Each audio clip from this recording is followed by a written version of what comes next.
All right, welcome back after the holidays. I believe you spent the holidays well. So once again, it's time to get back to work. And here and today we are going to pick up from where we left off in our last discussion. So we talked about stability, and there we said that we have techniques, and people develop scientists and engineers back then developed techniques that could ease our uh, efforts made into calculating things, right? So of course, we are going to talk about how to analyze the stability of linear time invariant systems today, as we promised in the last class. So if you recall that the stability of a linear time invariant system in continuous time, which has a transfer function, for example, is entirely determined by the locations of the poles of the system. So essentially, the solution of the characteristic equation, right? So the equation in the denominator, or the poles in the, or the roots of the denominator's polynomial, they determine the poles, right? And the location of the poles solely determine the stability of the system. And as such, you know that if all the poles of a system are on the left half plane, on the S plane, then only the system is stable. Otherwise the system is unstable. If even if there is a single pole that is not strictly on the left half plane, the system is not stable. So with that knowledge, now let's proceed further and figure something very important out, or rather we actually did figure this out in our last discussion. So the point is that for solving, so if the denominator of a system, if the denominator polynomial of a transfer function is, say for example, of second order, if I have a second order system, then it's very easy to calculate the roots of a second order polynomial. Similarly, if the denominator's polynomial is third order, then it's also moderately easy to calculate the roots of the denominator's polynomial. So what if I have polynomials in the denominator that have much higher power? For example, if I have higher order system, right? So if I have a fifth order system, it indicates that the denominator's polynomial have a power of 4, just like that. If I have a fifth order system, then it indicates that the denominator's polynomial have a power of 5, right? So that actually determines the order of the system.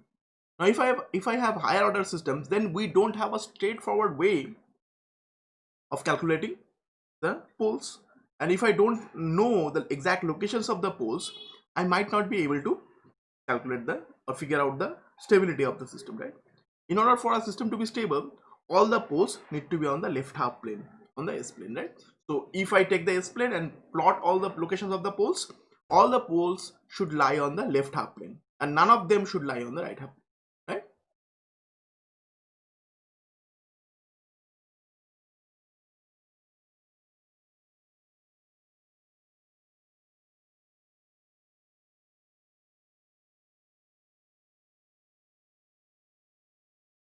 All right, but the point is, back then, back in 1940s, we did not have computers, let alone calculators, right? So I mean, solving numerically, of course numerical method is the only way if the polynomial you're talking about is above or equal to degree 5, right? So if you have a fifth order or higher order polynomial, then you have literally no option than to use um, a computer or a calculator to compute it numerically, right? Using some techniques like Newton-Raphson and everything. But that would actually turn into a very difficult situation related with calculation, right? The problem is very simple. Back in those days, like back in 1940s, you do not have a computer, right? So people tried to figure out alternative ways of figuring out the stability of linear time invariant system. So let's start with a very simple example and let's figure out what we are actually trying to accomplish here. Say, just as an example, say, let's take an example.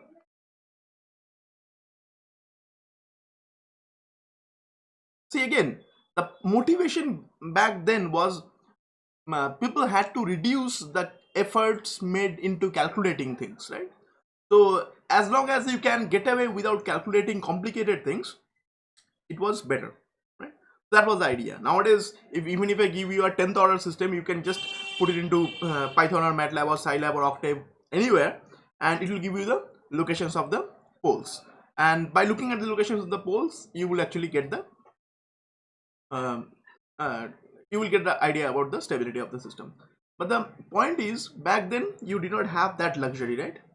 But now you notice something very important. Say, for example, let's have a very simple fourth order system. For example, say we have a fourth order system, and really I don't care about the numerator's polynomial right now. That's why I am writing it as ns. I don't care about it right now.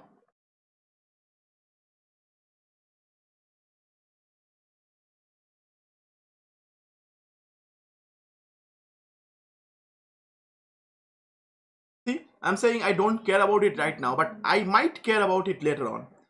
I don't right now, but I might later on.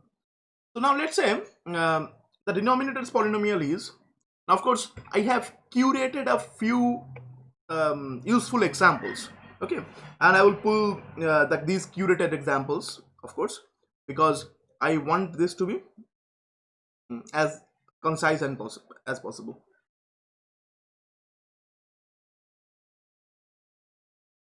So this is again a curated example.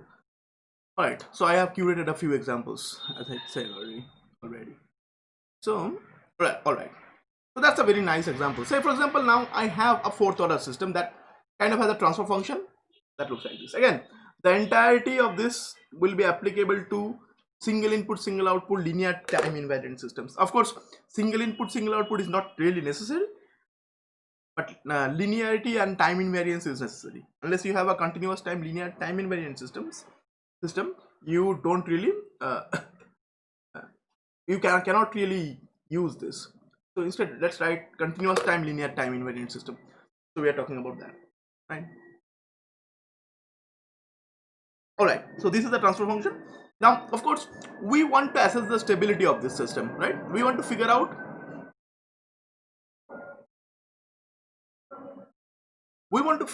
whether the system is stable or not, right?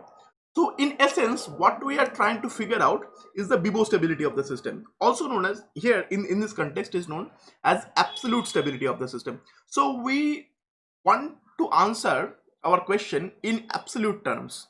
The question is the system stable or not? And the answer can only be a binary one. So the answer could be yes or no, right? So it's a black and white answer, for example, here, right? So the question we are asking whether the system is stable or not, and that is very simple, either yes or no. So when you answer the question of stability of a system with yes or no, this idea is known as the concept of absolute stability. So you are answering in terms of absolutes, right? So you're either saying the system is stable or you are saying the system is unstable. But then again, later on you are going to learn that there is a notion of how much stable. So right now we are kind of looking at stability in a qualitative way. We are looking at stability in the sense that whether a system is stable or not, okay? We are looking at stability as a quality, for example. But later on we are going to look into stability in a quantitative way, where we shall figure out different measures that would tell us how much stable or how much unstable a system is, right? So if I give you two stable systems, you would be able to compare them in terms of stability. This one is more stable, this one is less stable. So in order to say that, you'd have to quantify the term stability, right? So you have to express the term stability in terms of certain numbers, and you'd be able to do that. And someone is asking, is it 11 a.m. for you guys? Yes, it's actually 11 a.m. here in India, right? All right, so later on we are going to learn how to quantify stability. So the point being, the question I'm asking is very simple: is this system stable? So that's my question, and the answer could be yes, the system is stable, or answer could be no, The system is not stable. Any of these. Okay. Right now we are not looking into answers. That might be some value. Okay. Something like that. So this concept is called absolute stability. Okay. Thank you very much for joining again. Absolute stability.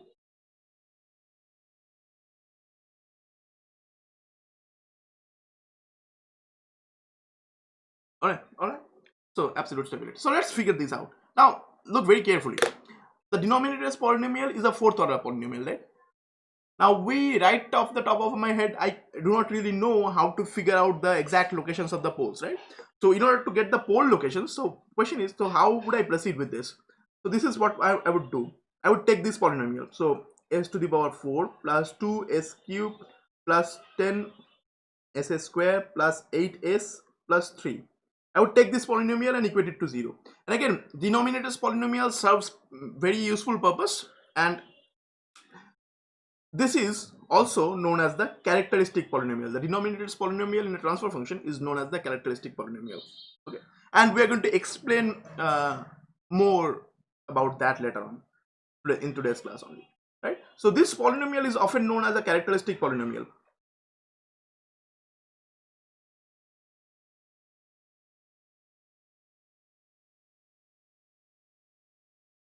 There is a reason why this is called the characteristic polynomial, but I am going to explain that at a later class.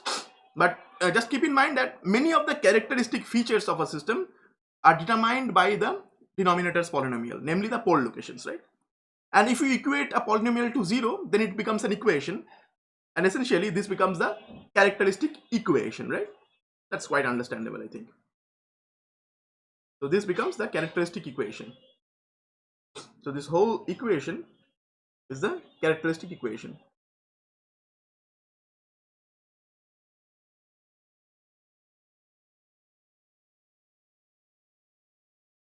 Alright, so we have the characteristic polynomial, and subsequently if we equate it to 0, we have the characteristic equation, right? So we have this equation. So our objective, our standard objective would be to figure out the locations of the poles. So now the next objective would be to figure out the locations of the poles.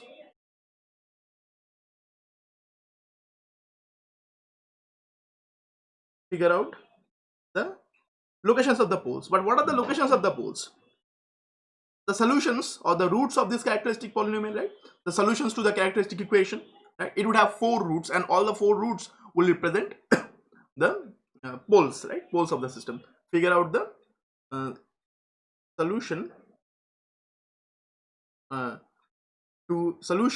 solutions to the characteristic equation, right?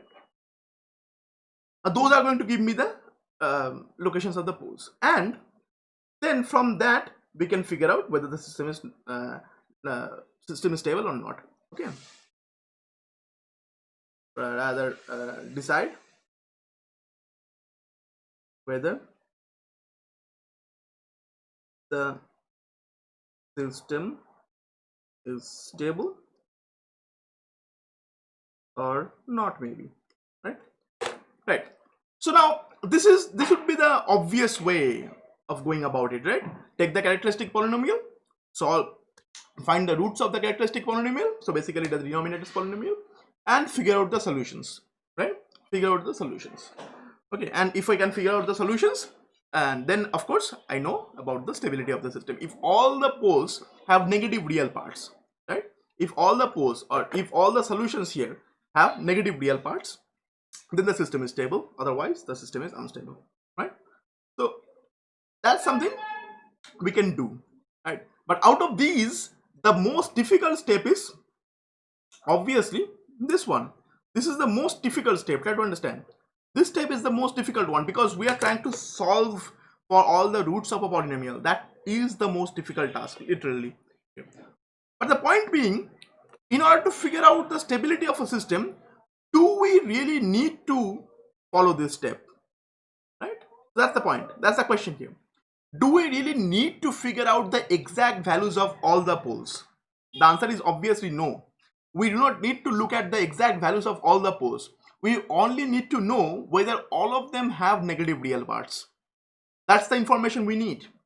we do not really need to know whether they have, do not really need to know their exact values, right? All we need to know whether they have, all of them have negative real parts. So essentially, whether or not all of them lie at on the left half plane, on the S plane, right?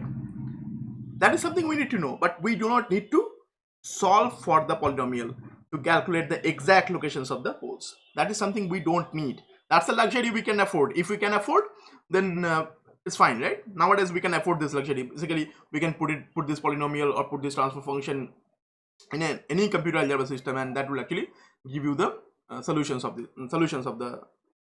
characteristic polynomial, which are the poles, right? But that's a luxury you couldn't afford back then, right? So the point, so this step is not necessary, right? So essentially, we could just know the relative locations of the poles instead of doing this. So this is a much better option. This is a much better option than actually calculating the roots exactly, right? All right. So here comes a mathematician named Hurwitz, and here comes an electrical engineer named Routh. So now, so of course, when you are solving a mathematical problem that's pertaining to engineering, now what do we do? Engineers look into things that mathematicians developed, but did not, things that did not somehow was discovered by engineers. So this is how things work really. In in engineering, we encounter challenges that can be solved through mathematics. Then some braveheart engineers try to figure out whether mathematicians who have no knowledge of engineering whatsoever figured similar things out or not. And if they did, then the engineers try to figure out whether we can adopt those mathematical techniques into our engineering domain, right? So now let's talk about Hurwitz. Hurwitz actually developed, so there is a type of polynomial named after Hurwitz himself. Okay, so let's talk about that, and we shall actually figure things out together, right? So Hurwitz polynomial. What is a Hurwitz polynomial? The name is Hurwitz. Hurwitz polynomial. So a polynomial is called a Hurwitz polynomial. Very simple. Let's see. A polynomial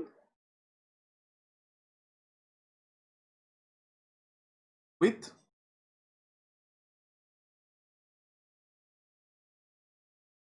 a polynomial whose roots have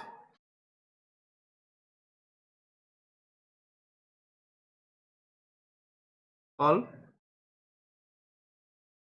negative real parts. Nice. So in mathematics, if you're talking about complex analysis, in that term, we have a terminology called Hurwitz polynomial. And what is a Hurwitz polynomial? A Hurwitz polynomial is a polynomial whose roots have negative real parts, right? So of course, if something is named after a mathematician, then there is probably a theory behind it, right? So Routh really figured out a technique to adopt certain techniques developed by Hurwitz. Now, you can directly apply a Hurwitz technique, okay, but that would be very difficult. Rather, not very difficult, but slightly more complicated than what Routh came up with. So Routh saw that Hurwitz developed a technique to figure out whether a polynomial is Hurwitz or not. And see, that is exactly what we are looking for. We are looking for Hurwitz polynomial in the characteristic polynomial, right, in the denominator. So this is what we are looking for. Hurwitz polynomial are those polynomials which have negative real parts, and we are looking for Hurwitz polynomials, right? So if we say,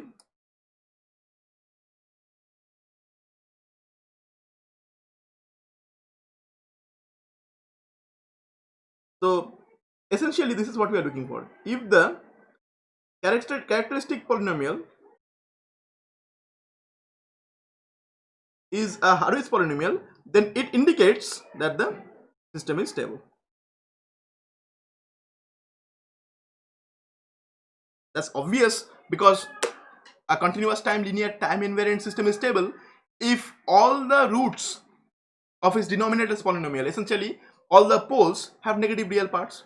And if a polynomial has all the roots that have negative real parts, then it's called a Hurwitz polynomial. Then what we are looking for essentially is whether the denominator's polynomial for the transfer function is a Hurwitz polynomial. So if the denominator's polynomial is Hurwitz, or rather the characteristic polynomial is Hurwitz, then the system is stable.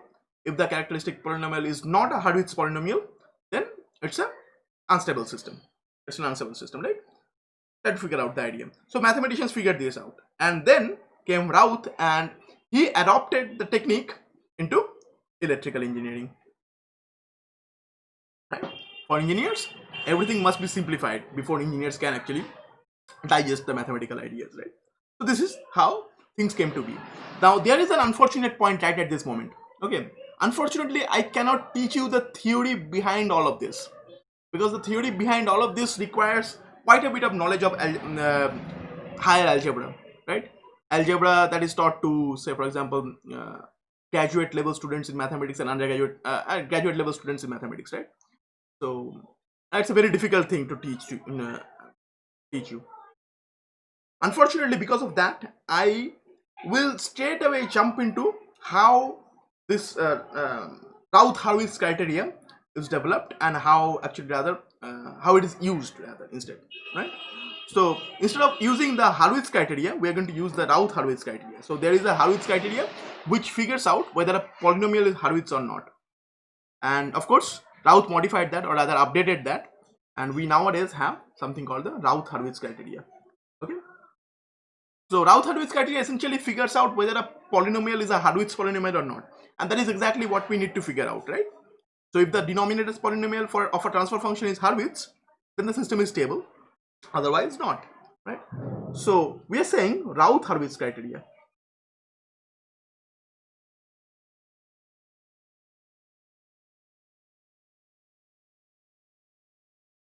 Now of course criteria, okay, is a plural word. The singular word is criterion. Okay, so criterion is singular and criteria is plural, right? So here you could, in some books you might find that it is called Routh-Hurwitz criterion. You can combine everything into a single statement, or I'm saying criteria, for example, here, just to say that I am going to split this into two statements here. Right. Let's say we have a transfer function. Say a continuous time linear time invariant system has a transfer function that looks like this. Again, a numerator's polynomial which I don't care about, an ns I don't care about, and it's an nth order system. So I would have an s to the power n plus a n minus 1 s to the power n minus 1, and so on up to a1s plus a0, right? So say we have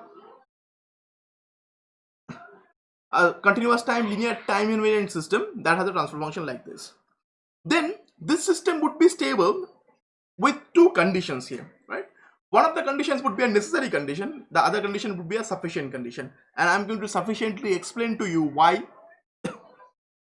these necessary and sufficient conditions are like that. Okay, so we are going to first explain the necessary condition.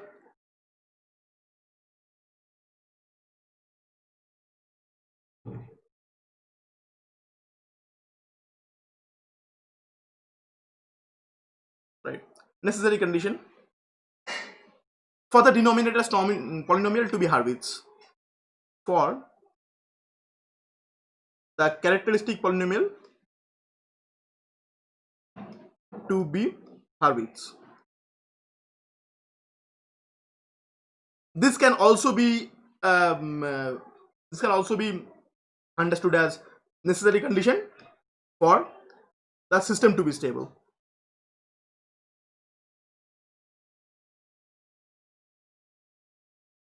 right?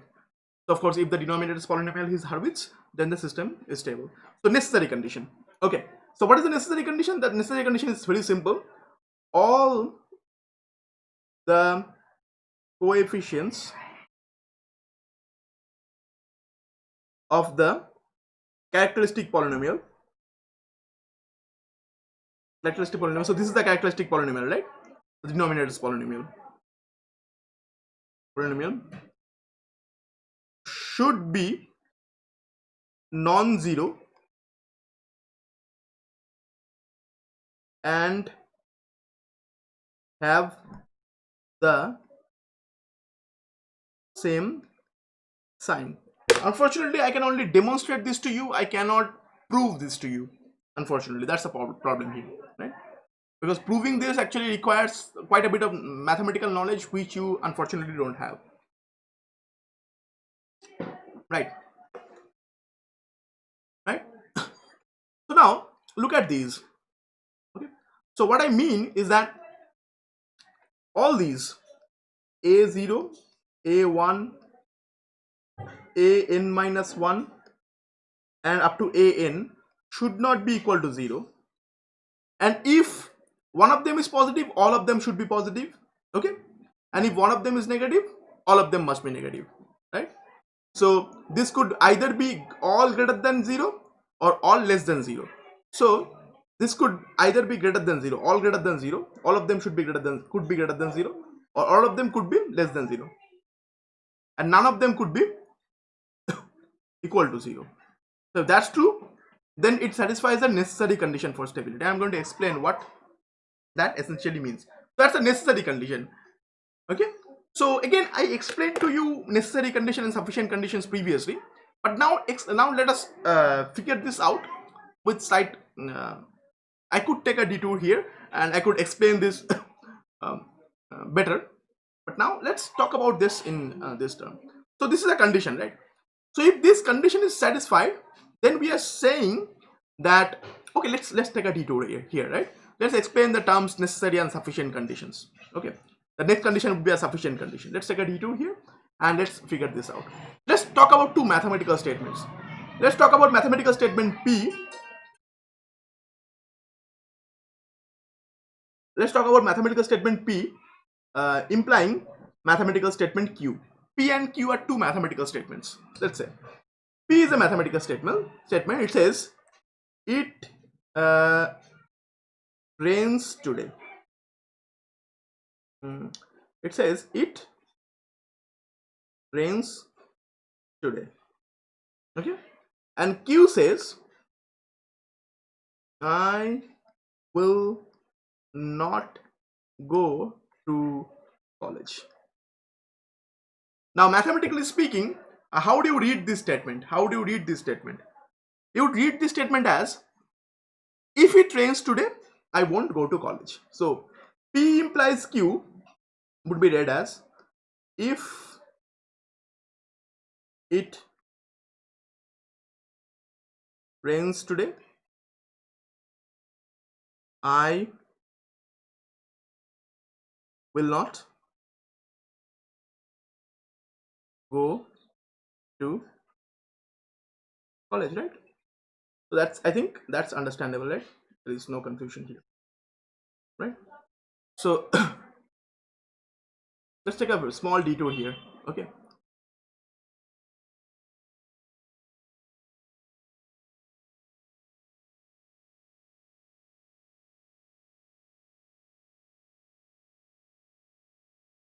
All right.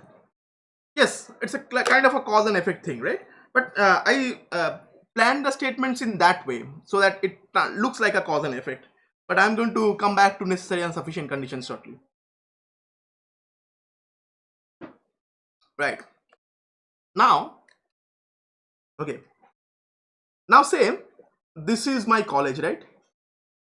This is my college. Okay, it's a big building, right? I don't know. That's fine. This is the college. And this is me. Okay, a simple stick figure. Okay, I am your teacher, right? I went to the college and I saw that, so maybe you are making this statement, right? So this is you who is making this statement, right? You are saying this. Now I went to the college, so this is me. Okay, so this is your teacher, right? Okay, the teacher went to the college, and the teacher saw that you were absent. That you were absent, right? That you were absent. What would the teacher infer about raining that day? Do you understand my question? So I have a very simple question. You said if it rains today, I won't go to college, right? So now I, as your teacher, went to the college and saw that you were absent. Okay, you were absent. Now what would I infer about the rain situation of that day? So your teacher, so you were not found in the college. You were absent. The college. You were absent. Okay. My question is, so if you were absent, now I do not really know whether it rained or not, but I went to the college as your teacher and I saw that you were absent. I recalled that you said that if it rains today, I won't go to the college, right? I recall your statement.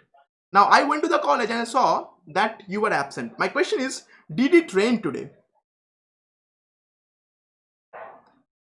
My question is, did it rain today? See, again, the problem is very simple, right? So you made a statement earlier that if it rains today, I won't go to the college, right? And I went to the college. Okay, I'm someone else. And I went to the college and I saw that you were absent that day. What would I infer? Okay, question is, did it rain today, right? Would that necessarily imply that it rained that day?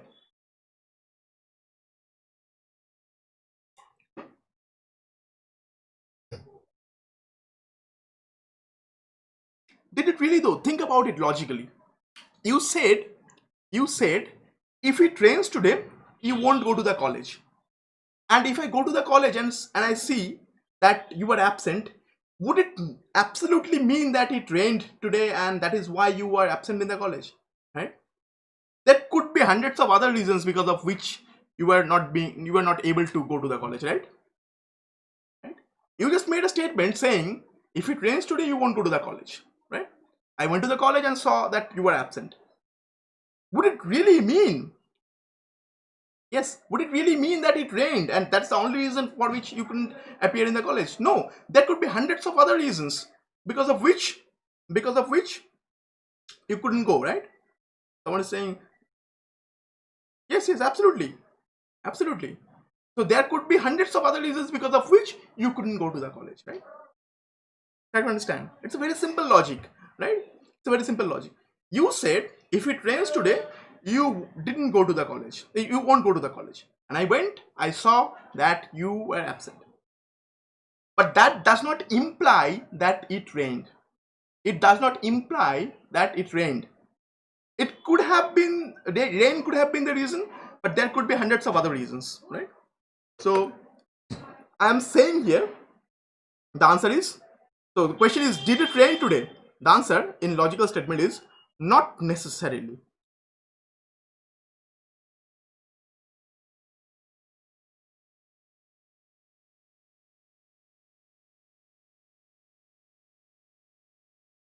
Okay, not necessarily. It could have rained, but I'm not sure.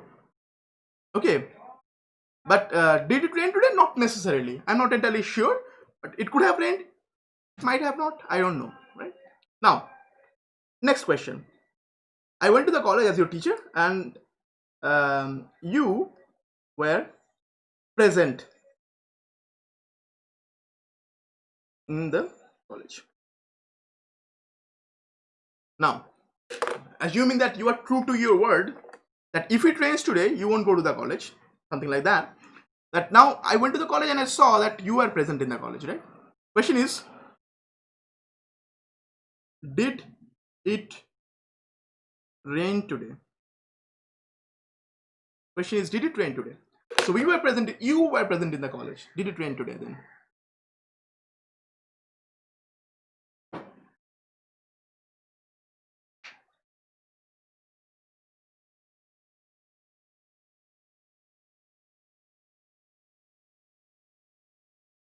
I want your answer.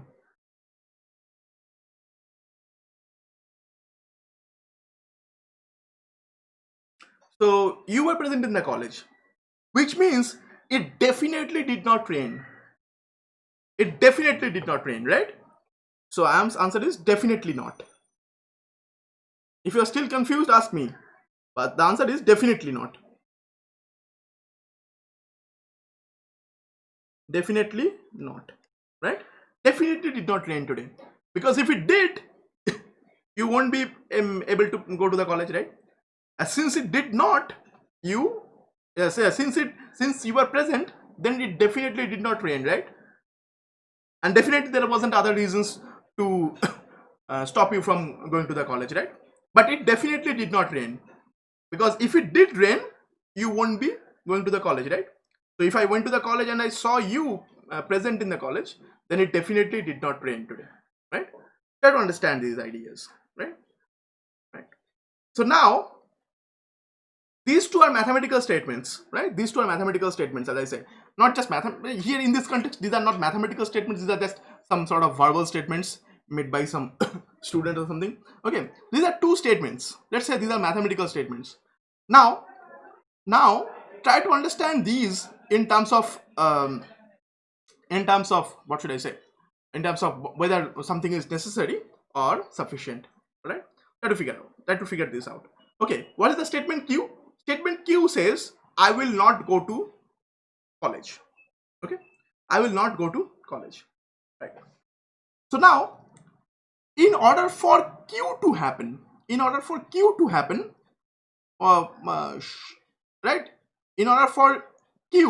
happen, what about this?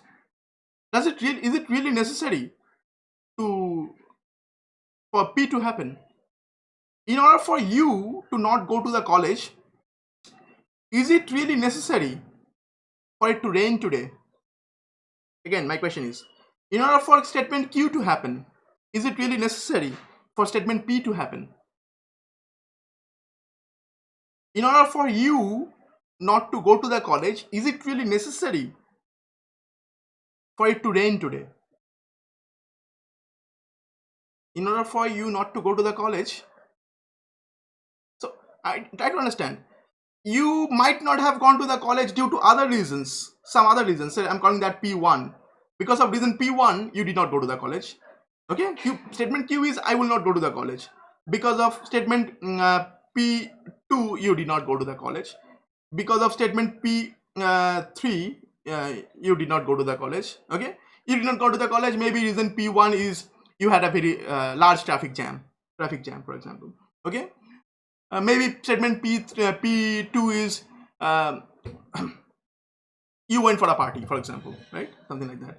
Maybe statement P3 is COVID-19 pandemic, right? So there could be multiple reasons, multitude of other reasons for which you did not go to the college, right?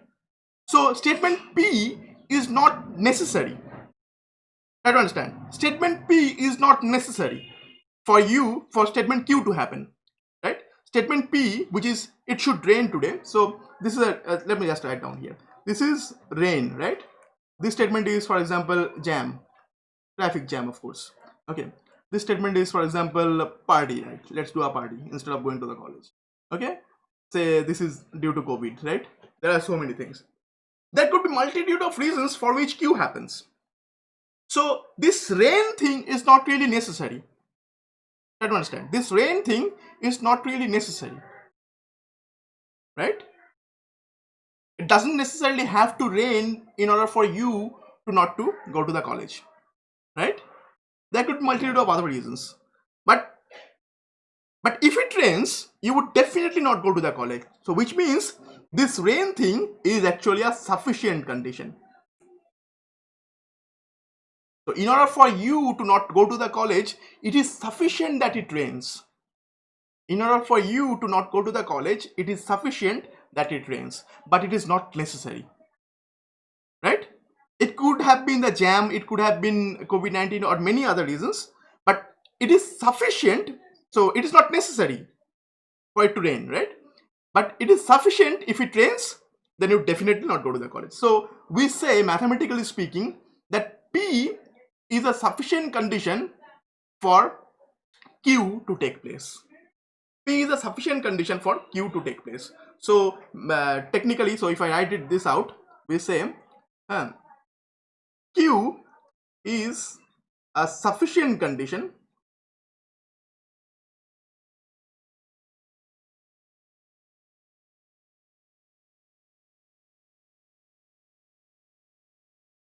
for, sorry, P is a sufficient condition for Q, right? So this is a sufficient condition but not a necessary condition. So you have to figure out the distinction here. Sufficient condition is kind of a, what should I say, a very what should I say, very closed out condition, right? For example, there could be other conditions as well, but sufficient condition is a condition that definitely ensures that this is going to happen. This is going to happen. This Q is going to happen if the sufficient condition takes place, right? That's how a sufficient condition works. But P is not a necessary condition. But you think about it. But you think about it the other way around. Okay.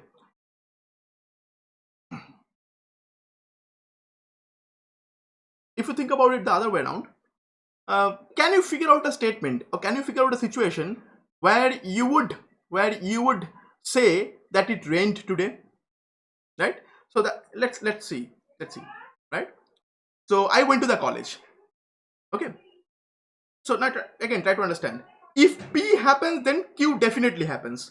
So let's say, instead of saying this, I'm saying if P happens, then Q definitely happens.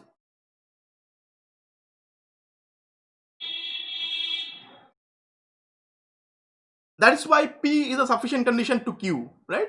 If it rains, you definitely are not going to go to the college, right? So if P happens, Q definitely happens. That is why we say P is a sufficient condition for Q. So that is why we are saying P is a sufficient condition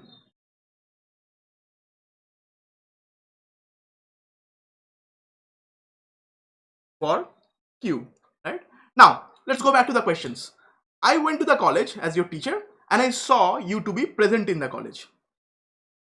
Can I say it rained today? No, of course not. If I see you in the college, then it definitely did not rain, right? Then it definitely did not rain. Now again I went to the college and I saw you to be absent, right? And I saw you to be absent. Did it rain today? Not necessarily. I'm not entirely sure, right? So try to understand. If I see you in the college, I'm not sure whether it rained or not. Sorry, if I see you in the college, then it definitely did not rain. If I don't see you in the college, I still cannot confidently say that it rained. So there isn't a condition that I can impose on you, or by just observing you, I cannot entirely figure out whether it rained. I can entirely figure out whether it did not rain, but I won't be able to entirely figure out whether it rained. Try to understand. Okay, just by looking at whether you are present or not, I won't be able to entirely say whether it rained. I will be able to confidently say under a condition whether it did not rain. Okay, or maybe it rained, maybe it did not rain. Okay, but I would never be certain saying that it did rain, right? By just observing Q, I cannot figure out the condition in P, whether P was true or false. I cannot figure that out by observing entirely by observing Q, right? But what I can observe about P, I can look at the second statement. So if I see you in college, okay, if I see you to be in present, see you in college at this statement, sorry, look at this. So statement Q, I won't go to the college. The negative of that statement, mathematically speaking, is represented through this, a negative of this. So negative of this statement is represented through this symbol Q. Okay, so this is saying that I, as your teacher, went to the college and I saw you to be present, right? I saw you to be present. Then what does that tell me about P? What does that tell me about P, right? So you said you won't go to the college. Okay, you won't go to the college. Okay, but what does this tell me? This is mathematically speaking saying I found you in the college. You were present.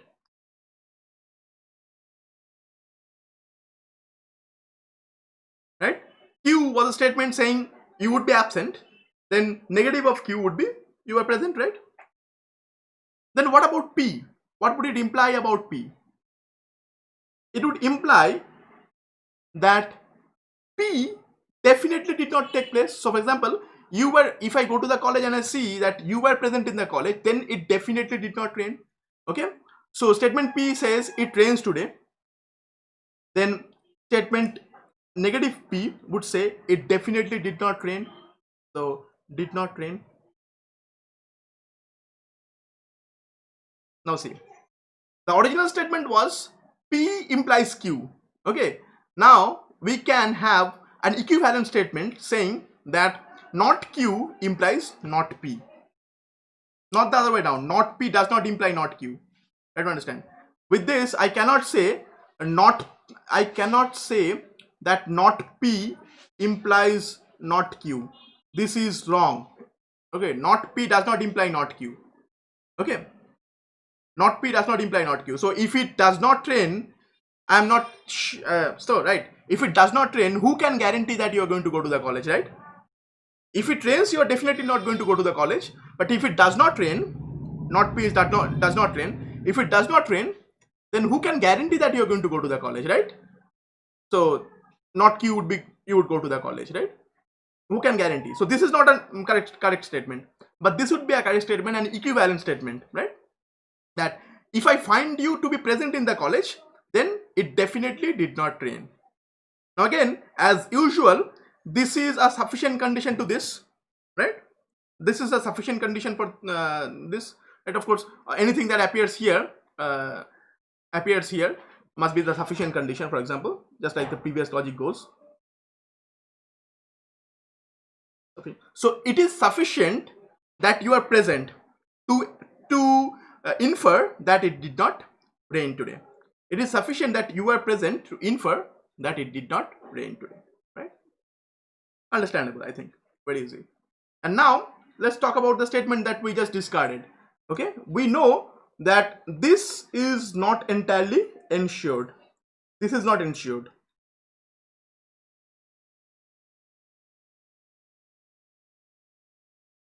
Right? This is not ensured. So we are saying that if it does not rain, so it is saying that it did not rain, it does not rain, you go to the college.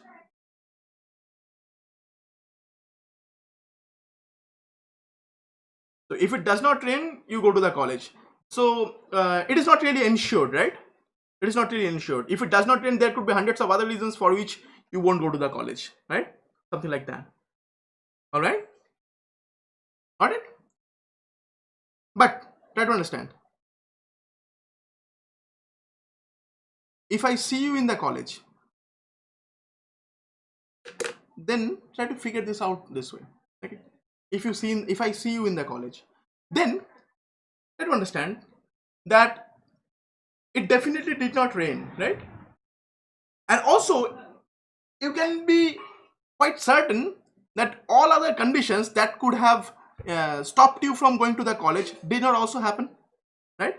If I go to the college and I saw you to be present, then it not only did not rain, but also all the other adverse conditions that could have stopped you from going to the college also did not happen, right?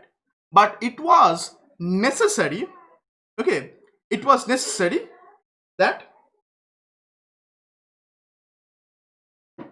rain did not take place, right? That it did not rain. So we are saying, mathematically speaking, Q is a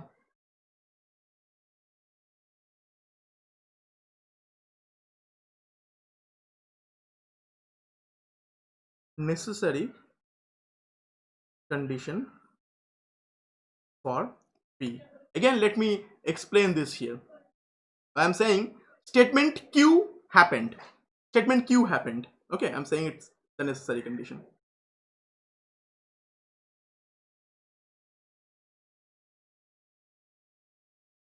Okay, I'm saying statement Q happened. You did not go to the college.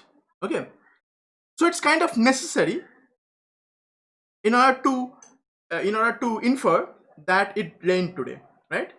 So try to understand. If I go to the college and I see you to be present, then I'm definitely sure that it did not rain today. But if I go to the college and I see that you were absent, so Q was true. Okay, if I go to the college and I see that you were absent, so Q were true. So now I can kind of see it could have been like that it did rain today, right? So if I see you absent, then I have some possibility that it rained today, right? So I'm saying that it is necessary that I don't find you in the college in order for me to at least say that it might have rained today, right? Right? It would be necessary for me to see that you are absent in the college. So it would be necessary for me to see that Q is true in order for me to have some positive sense about Q, right? That's the idea, right? So if Q is false, then P is definitely false. But if Q is true, then P could be true, right? So if I see you present in the college, then definitely it did not rain, right? But if I see you to be absent in the college, then it might have rained. It might have rained. So if Q is false, then P is definitely false. But if Q is true, then P might be true, might not be true, something like that. But right? So then is why it is called a necessary condition. Okay? So with that discussion apart, let's talk about this. The necessary condition for the stability of linear time invariant system. So we just put out our necessary condition. And with this necessary condition, let me again explain what it means. Right? So if the necessary condition is violated, if the necessary condition turns out to be negative, if the necessary condition is violated or it turns out to be negative, so you were found in the college, you were present in the college, which means it did not rain. If I find you in the college, it means it did not rain, but not the other way around. So necessary condition should always be thought about in negative sense. What I mean is that if the necessary condition is violated, so if a transfer function dissatisfies the necessary condition, then the system is definitely unstable. But just by looking at the necessary condition, we cannot say whether a system is stable or not. If the necessary condition is satisfied, so this is like the statement Q. If this is true, P could be true, P could be false. This is like statement Q. This is like our statement Q. Okay. If Q is true, P could be true, P could be false. This is like this statement, right? Right? This is like this statement. P could be true, P could be false. But if Q is false, which means you are present in the college, then definitely it did not rain. So if this Q statement is false, then definitely P is false. P is definitely false. Which means so we use the necessary condition to rule out unstable systems. That's the point I was trying to make. Okay. So we use necessary condition to rule out unstable systems. So just by looking at a system, okay, and whether it satisfies the necessary condition or not, by figuring that out, we can simply rule out unstable system. So if a system satisfies the necessary condition, I can say the system could be stable, could be unstable. I'm not sure. But if the system dissatisfies the necessary condition, if the necessary condition is violated, then I am 100% sure that the system is going to be unstable. Get the point? If the necessary condition is satisfied, then I can say the system could be stable, could be unstable. I'm not entirely sure until I make further checks. But if the necessary condition is dissatisfied, then the system will definitely be unstable.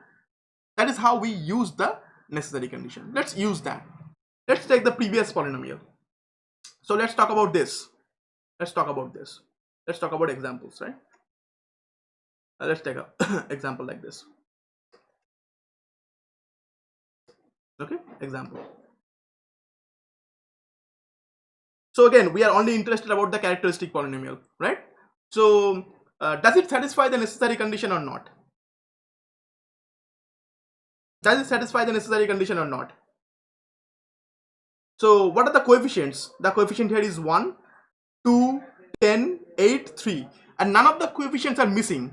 When I say that under this condition, I am saying all of them should be greater than 0, all of them should be less than 0, none of them should be non-zero, all of them should be non-zero, which means none of the coefficients should be missing, right? If this was missing, then it wasn't satisfying the necessary condition, right? So now I know from this is that this polynomial satisfies the necessary condition, satisfies the necessary condition. But what can I say about it? I mean, can I definitely say that it is a stable system? No, could be stable, could be unstable, but I cannot definitely say that it is unstable. So could be stable or unstable. I'm not entirely sure until I do further checks on this, right? So that will be your example 1, a very simple example, right? Let's take another example. Let's say s to the power 4 plus 10s square plus 8s plus 3. Question is, does it satisfy the necessary condition here?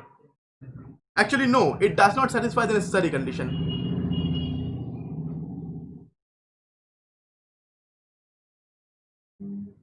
Does not satisfy the necessary condition.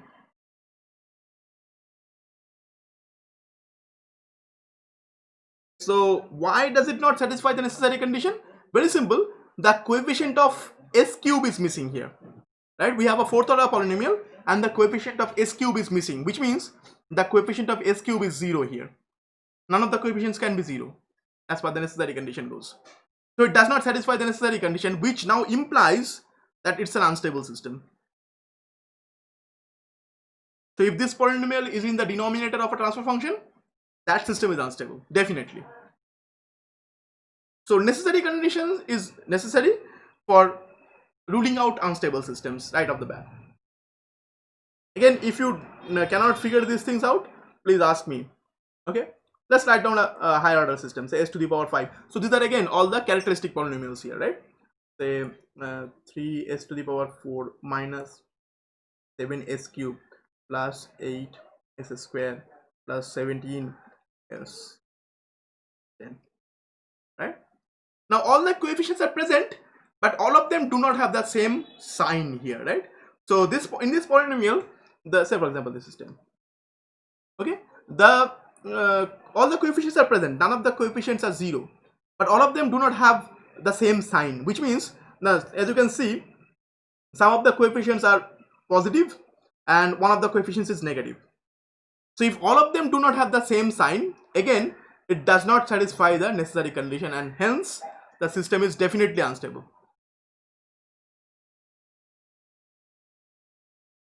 It does not satisfy the necessary condition, hence the system is definitely unstable. So I think you get the hang of it, right?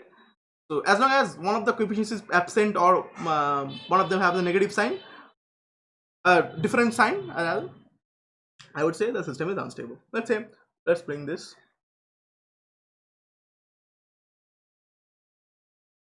Right. So if this is not there, unstable, same thing. See, one of the coefficients is absent. Coefficient is absent here. Which coefficient? Coefficient of the s to the power 0 term. Here, if I don't write anything, it indicates that it's s to the power 0, right? The coefficient of s to the power 0, which is the constant term, that's absent. So, of course, stable system, right? Unstable system, definitely unstable system.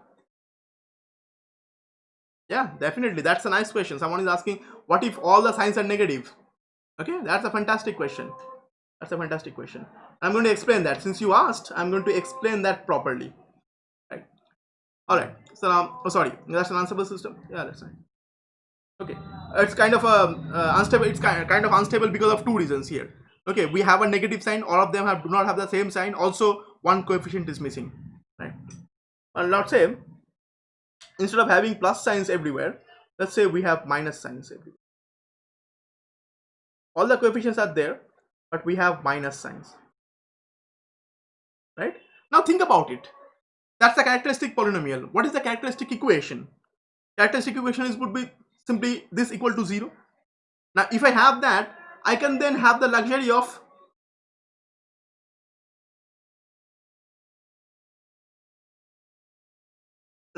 taking a minus sign common out of everything and say this is equal to 0. So maybe I am trying to figure out the poles, right? So I'm going to solve for this equation.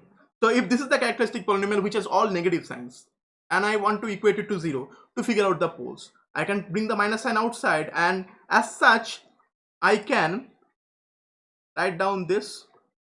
I don't understand. Is there any confusion with this? So solving for this is identical to solving for this, which indicates that if all the coefficients have negative sign, then also the system is stable. If this is stable, sorry, if this is stable, then this is also stable, right? So exactly, because the pole locations here are identical to pole locations here, right? So whatever the solutions of this equation are the solutions of this equation, identical solutions, right? And because of that, if all the coefficients have negative sign, the system is once again going to be stable. And that is how the conditions are imposed here. Okay, the conditions are imposed accordingly, right? All the coefficients will either have to be positive or negative. So they essentially have the same sign. All of them are either positive or negative. So of course, with this idea, with this understanding here, we can say happily that this system is probably stable or probably unstable. I'm not entirely sure. This is something on this gray area here, right? It satisfies the necessary condition, so I'm not sure. I'm not saying that it's unstable, but it could be unstable. It could be stable. Satisfy the necessary condition, by the way.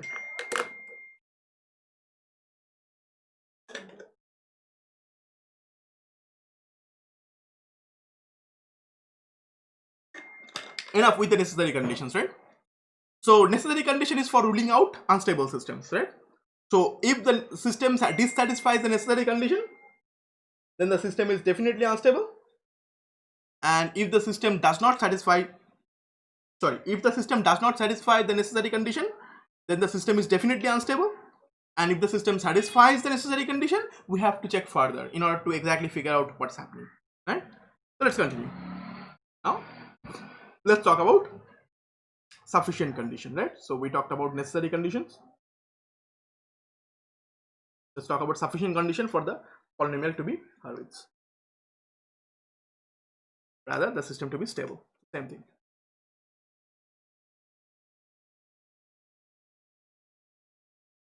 So instead of saying necessary, I would now say sufficient.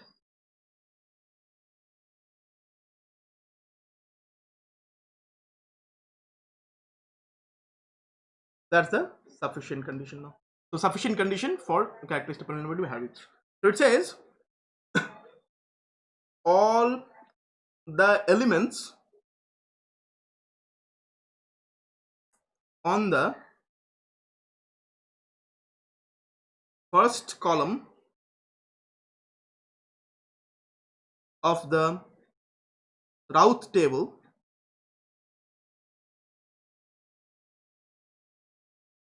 must be non-zero and have the same sign.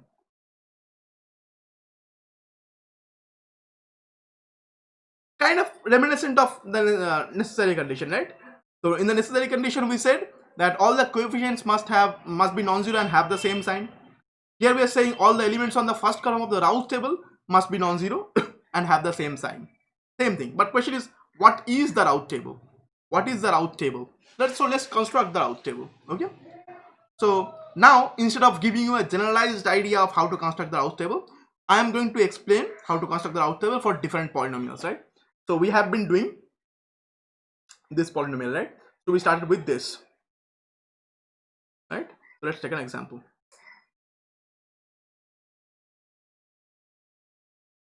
So again, whenever I give you a transfer function, so it came from a transfer function, right? So that's the denominator's polynomial of a transfer function, right? So this is again the characteristic polynomial, the denominator's polynomial, whatever you want to call it. So this is the polynomial we are looking for. We are trying to figure out whether all the poles are on the left half plane or not. We are not trying to calculate the exact locations of the poles. Not this one, sorry. What was it?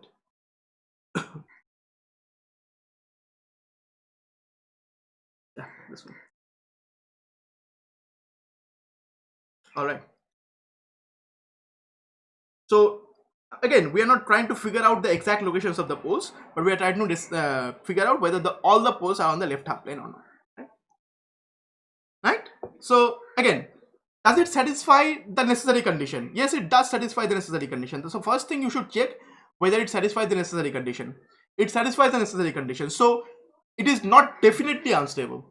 If it dissatisfies the necessary condition, it is definitely unstable. There is really no need to do further checks, right? But if it satisfies the necessary condition, then only you are supposed to check for the sufficient condition to figure out whether it is definitely stable or definitely unstable or anything, right? So now construct the Routh table. So let's construct the Routh table for this. Now again, where did this come from? This actually came from the Hurwitz criteria.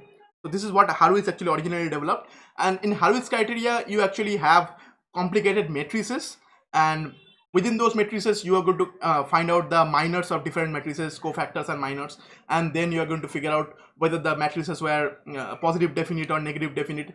So actually, if I wanted to talk about those, we would have to jump through quite a bit of linear algebra unnecessarily, right? So kind of we skip the formulation here, but let's just figure out how to construct the Routh table. So notice very carefully, these are the rows in the Routh table. It's a table, right? So it would have rows and columns, right?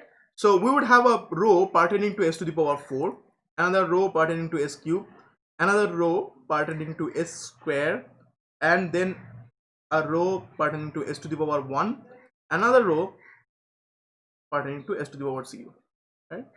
So if it's a 4th order polynomial, I'm going to have 5 rows.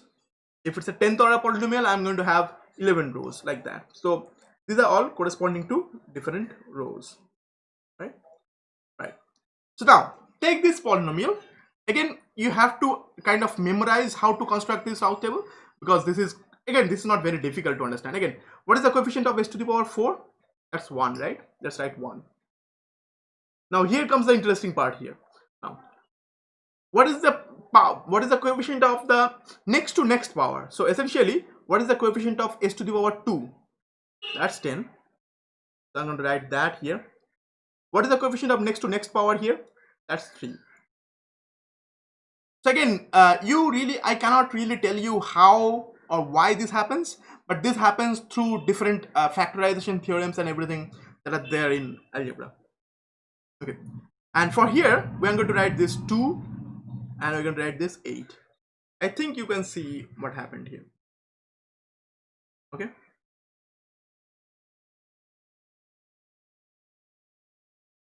again, if you cannot figure out what happened, please ask. I'm going to explain this once again, but try to figure out how I'm writing, how I'm structuring these things out.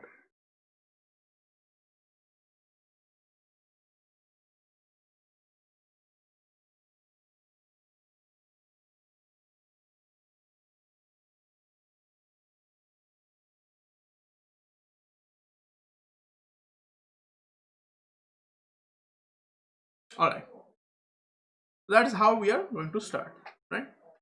All right, so if that is fine, then we don't have to think about anything else, right? Okay, so now on the next row, this is what we are going to calculate. Let me just say what we are going to calculate here. On the next row, we are going to multiply 2 and 10 and subtract 8 product of these two. So we are kind of going to multiply these two and then subtract the product of these two. Kind of, this is something like this is something that's going to happen here for the next one. For example, we are going to write 2 times 10 minus 1 times 8 and divide by this pivot element here.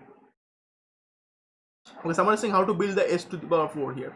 So basically, we are going to take the first coefficient and skip 1, write the next coefficient, skip 1, write the next coefficient.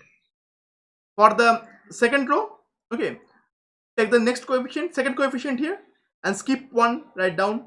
There is nothing else. Skip.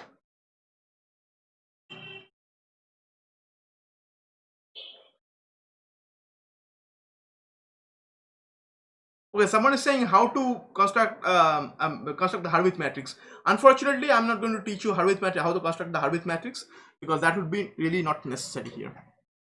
Because constructing the Routh table is easier than, and Routh table and Hurwitz matrix, they are equivalent in nature. Okay. Again, we are going to solve more complicated problems. Don't worry. All right. So this is the pivot element divided by 2. So this is the pivot element, right? This is the pivot element. So divided by 2. So 2 times 10 minus 1 times 8 divided by 2. So we have 20 minus 8. That's 12 divided by 2. So that's going to be 6. So this element is going to be 6. Now anytime you have a vacant spot, you can always consider the vacant spot to be 0. So I have a vacant spot here, and I can write that down to be 0, because if I think about it really, so I can say this is something like this. So again, this is s to the power 0, something like that. So you can put you can replace any vacant spot with 0, right? So if you have a vacant spot, that can be replaced with a 0 in your mind. Don't write it. Really not necessary to write it down like that. All right. So how to construct the element here? Just like the previous one, this is your pivot element. Okay, and this time around, again, there is a 0. Okay, it's a vacant spot. There is a 0. So for the next one, you are going to start from here. You are going to multiply these two, and then you are going to subtract the product of these two. So for the next element, you are going to write 2 times 3 minus 1 times 0 divided by the pivot element, right? I think that's understood, right? That's going to be 3. All right. So these two subtracted by these two. So so 6 minus 0 divided by 2, right? By the pivot element. All right. Let's do that. That's going to be 3. It's going to be 3. Okay. Now really what it does, actually it does some fancy factorization under the hood. Okay. So let me tell you that we could now keep these terms 6 and 3 as it is, or we could reduce it to the lowest possible factors here. We could reduce it to 2 and 1. In fact, we could have reduced this to 1 and 4 right from the beginning, and nothing will change. Okay, nothing will change. So we are not going to do it in this one, but you can imagine whenever you can take a factor out, you can always take a factor out. These all represent factors, right? These all represent kind of factorization things. Okay, all right. So I'm not going to do that right now, but you could, to simplify your calculations, right? All right. So now let's talk about this. Let's talk about the next term. Again, for the next term, you're going to use the same idea here. You're going to do this multiplication, and you are going to subtract this, right? And divide it by the new pivot term here, which is 6 right now, right? So that's going to be 48 minus 6 divided by 6. Again, I told you that you could have factored these things out accordingly. You could have factored these things out with a factor of 2. So it could be 1, it could be 4 already. You could have factored this out with a factor of 3. This could be 2, this could be 1 already, right? But I'm not going to do that right now. We're going to do that later on, right? That's going to be 42 divided by 6. That's going to be 7. So this is going to be 7. So use different thing. That's 7, right? So we have another term to take care of. That's going to be 6 times 0. So this product, okay, 6 times 0 minus 2 times 0, because there is nothing here. That means a 0. Okay, so there is a 0 here. But I do not really want to write it, because really this wasn't there. I just invented that term here, right? So there is really nothing to do here anymore. So we are kind of skipping that here. We could have written a 0 here. See, for all intents and purposes, we could have written a 0, 0, 0, 0, something like that here. But I'm not going to do that. Okay? If I have trailing zeros, I skip that. Okay? Again, that's a personal preference here. Okay? We have a trailing 0 here, something like that. Okay? We can skip that. Again, what is the next term? The next term can be easily calculated once again. Multiply these two, subtract from this product, and divide it by 7. So these two, when I multiply, 21 minus these two, product is 0. So 21 minus 0 divided by 7. So 21 minus 0 divided by 7, that's going to be 3. That's going to be 3. Someone is asking a question. The number will get out.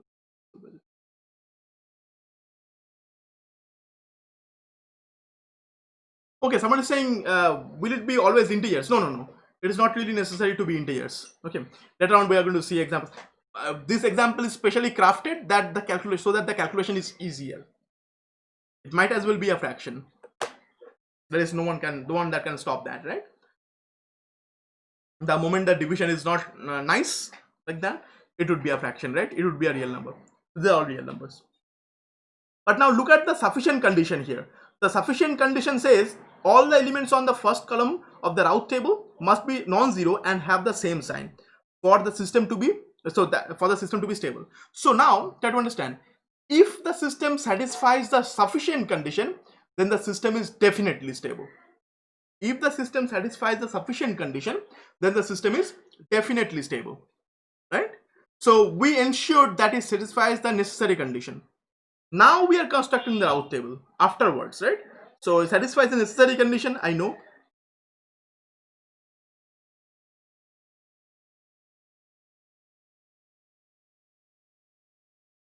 Then only we are checking for the sufficient condition. So we are constructing the sufficient condition. Now in the sufficient condition, look at the first column in the Routh table, right? So this is the first column with elements 1, 2, 6, 7, 3. All the elements in the first column of the Routh table. So this is the Routh table essentially. All the elements in the first column of the Routh table are non-zero and they have the same sign. So all of them are positive in this case. So we are saying now, since all the elements on the first column of the Routh table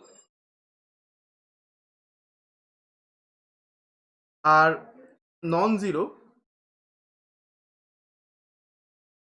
and have the same sign,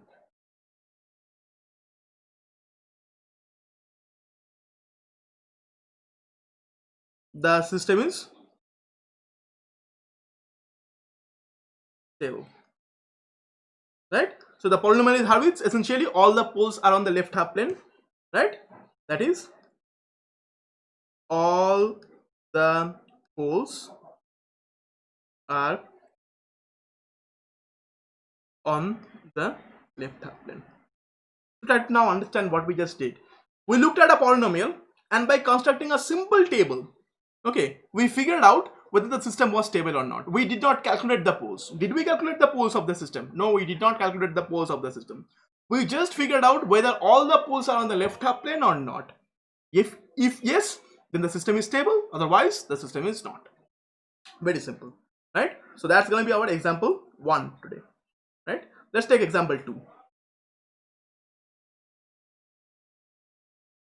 Now you'll see the actual power of this. Okay, so again, this is a curated example. So let's see. That's going to be again, the transfer function kind of looks like this: a numerator's polynomial, which I don't care about right now, divided by a denominator's polynomial, which looks like s to the power 4 plus 4s cube plus s square plus 8s plus 1. Again, this is another curated example. All right. Right, so we are looking for this polynomial really, right? So now look at this polynomial. Okay, so characteristic polynomial would be, what is the characteristic polynomial? That's s to the power 4 plus 4s cube plus s square plus 8s plus 1. All right. All right. All right.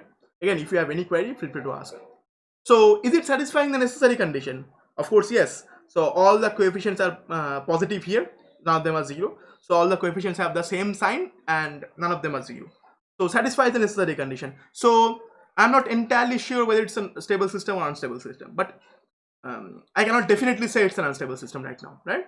So it satisfies the necessary condition. So just you can say it satisfies the necessary condition. You have to write it down.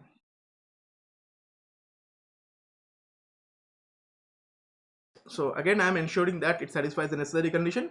If it did violate the necessary condition, then it's definitely unstable, right? I do not need to construct the Routh table to ensure that, right? So now let's construct the Routh table. So just like the previous one,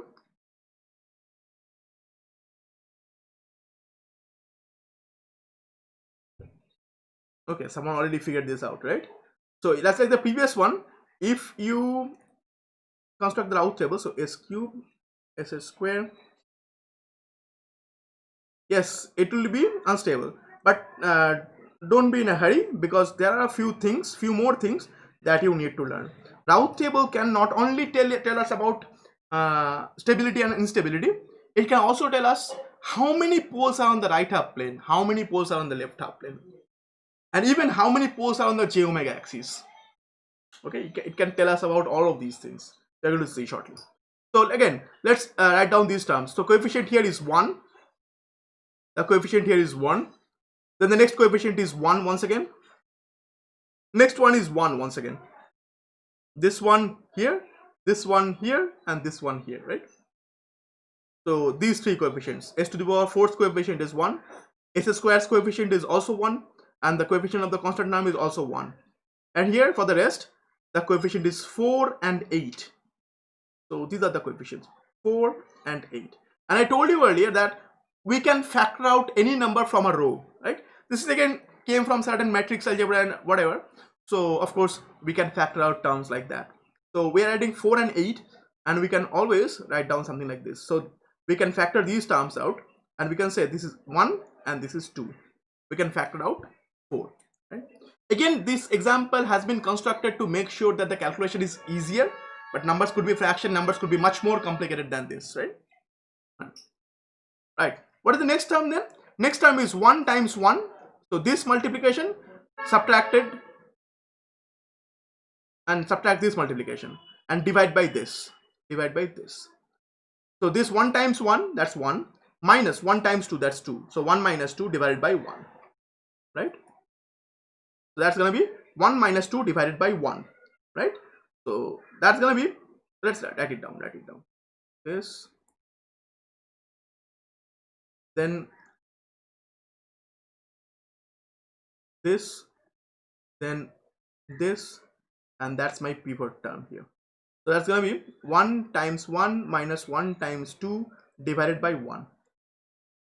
So that's going to be 1 minus 2 divided by 1. That's minus 1. Again, now here 1 times 1 minus 1 times 0. So we have a 0. Okay, imaginary 0 kind of, fictitious 0. So 1 times 1, that's 1. 1 times 0, that's 0. And divided by 1, that's going to be 1, right? Okay. All right. Okay. Yes. For the next one, so this is minus 1 times 2. So that's going to be, so minus 1 times 2. And then minus 1 times 1, right? Minus 1 times 1. Right? And divided by, this is the pivot term right now. Now this is the pivot term here. This is minus 1. Right? So this is minus 2 minus 1. That's minus 3. Right? Minus 2 minus 1. That's minus 3. Divided by the pivot term, which is minus 1. So I have now plus 3. This is going to be plus 3. Now of course I can skip this essentially, right? I do not have to write a 0 once again here. All the trailing zeros can be skipped. Alright. And for the next one, this is going to be 3 times 1. That's 3. Minus 1 times 0. That's 0 divided by 3. That's essentially 1. Now of course it is not satisfying the and sufficient condition, right? Look at the first column of the Routh table. We don't have the same sign, right? We have a negative number, right? We don't have the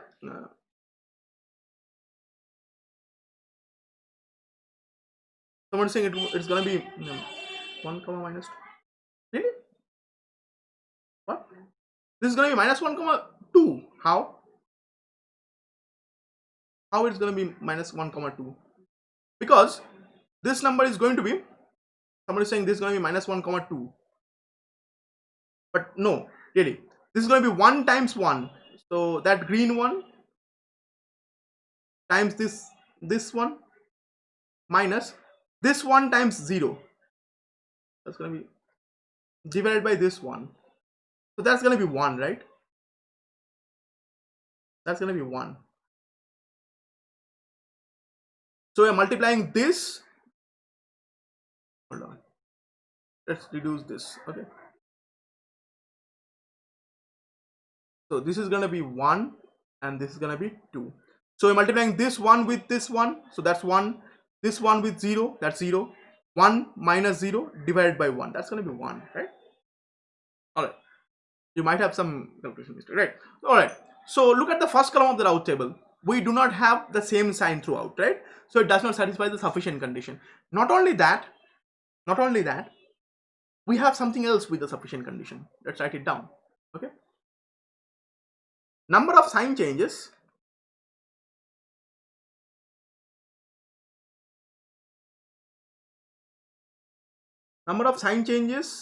in the first column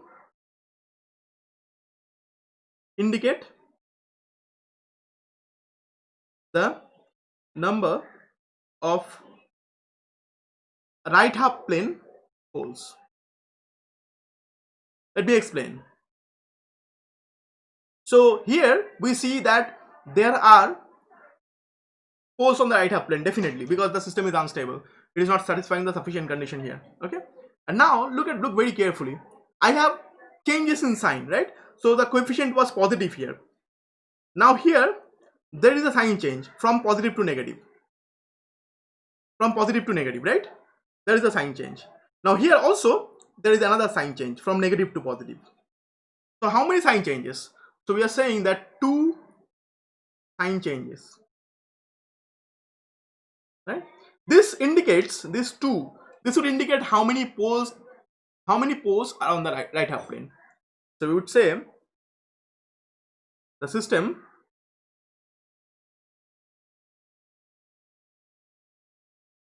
has 2. So these 2 is essentially these 2 poles on the right half plane. So this system has 2 poles that have positive real parts. So the system is definitely unstable here. Okay, the system has 2 poles on the right half plane, and the remaining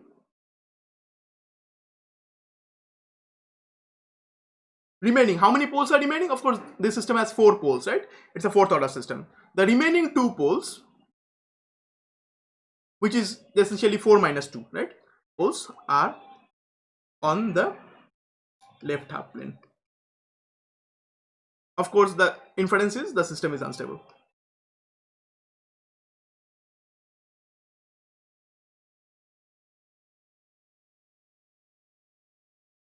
As you can see, even though it satisfied the necessary condition, it did not satisfy the sufficient condition.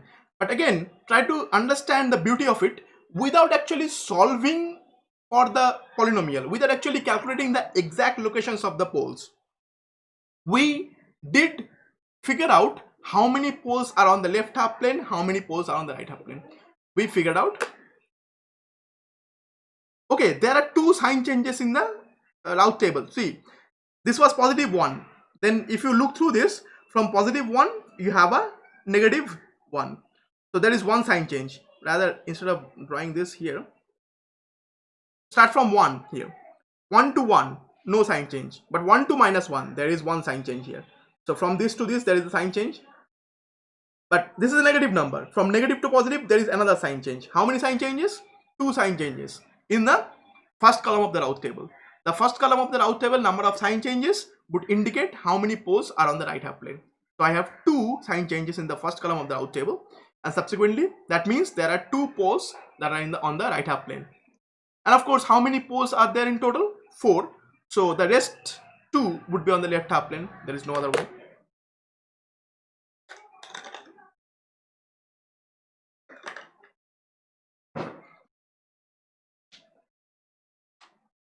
Good. So positive to positive, no sign change.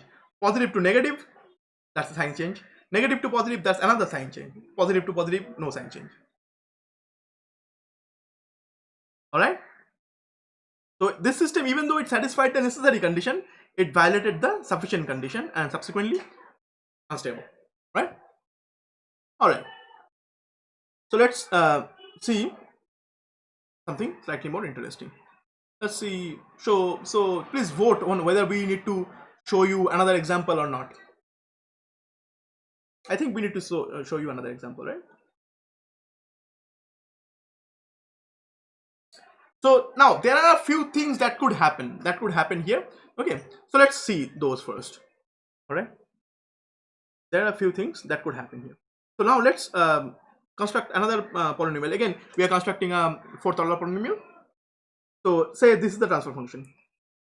Again, I don't care currently about the numerator's polynomial, but I shall care about it later on. So this is s to the power 4 plus 2s cube plus 10 s square plus 20s plus 5. Right? So that's the denominator's polynomial we are interested about, right? That's another example. All right. That's my example 3. All right. So the denominator's polynomial we are interested about is this. That's going to be 1, 2, 10, 25. So that's the characteristic polynomial, right?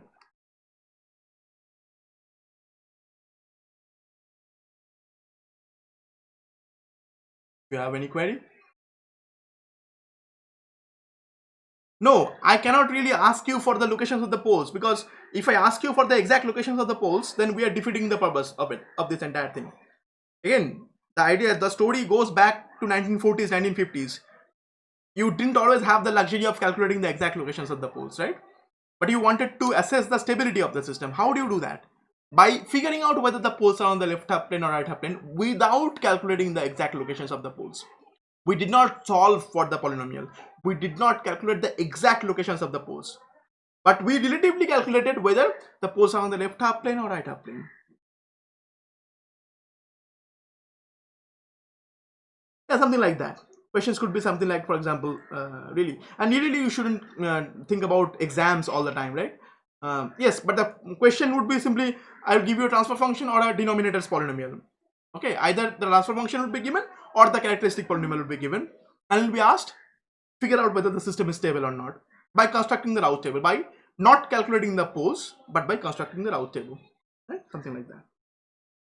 Now, once again, this satisfies the necessary condition.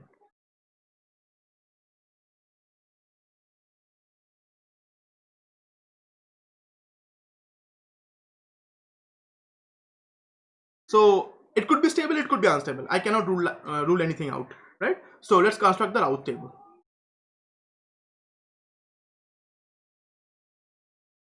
And really, you people shouldn't always think about exams, okay? That's going to be s to the power 4, s cube, s square, s to the power 1, and s to the power 0. Now don't be in a hurry, because we are going to see something interesting here. Slightly more interesting than what we have here. Right. So now, what are the coefficients here? What are the coefficients here? 1, 10, 5, right? That's 1, 10, 5. And next we have 2, 20. We have 2, 20. That's 2, 20. And as usual, you people already know that I can reduce this to 1, 10. I can reduce this to 1, 10. And of course, we have a kind of fictitious 0 here, if I want to put about it. Think about it. Nice, nice. Now, again, I'm going to tell you something that I cannot prove to you, unfortunately.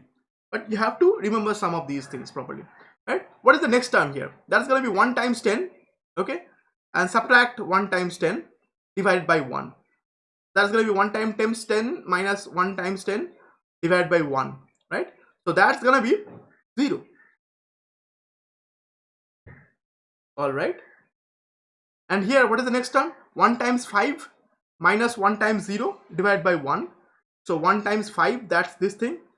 And then 1 times 0, that's this thing. And divided by 1.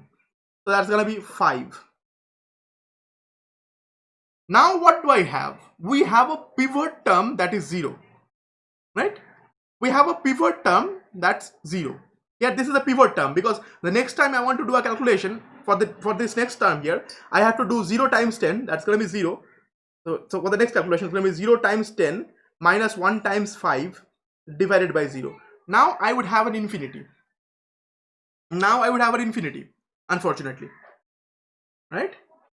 I would have an infinity. So whenever the pivot term becomes 0,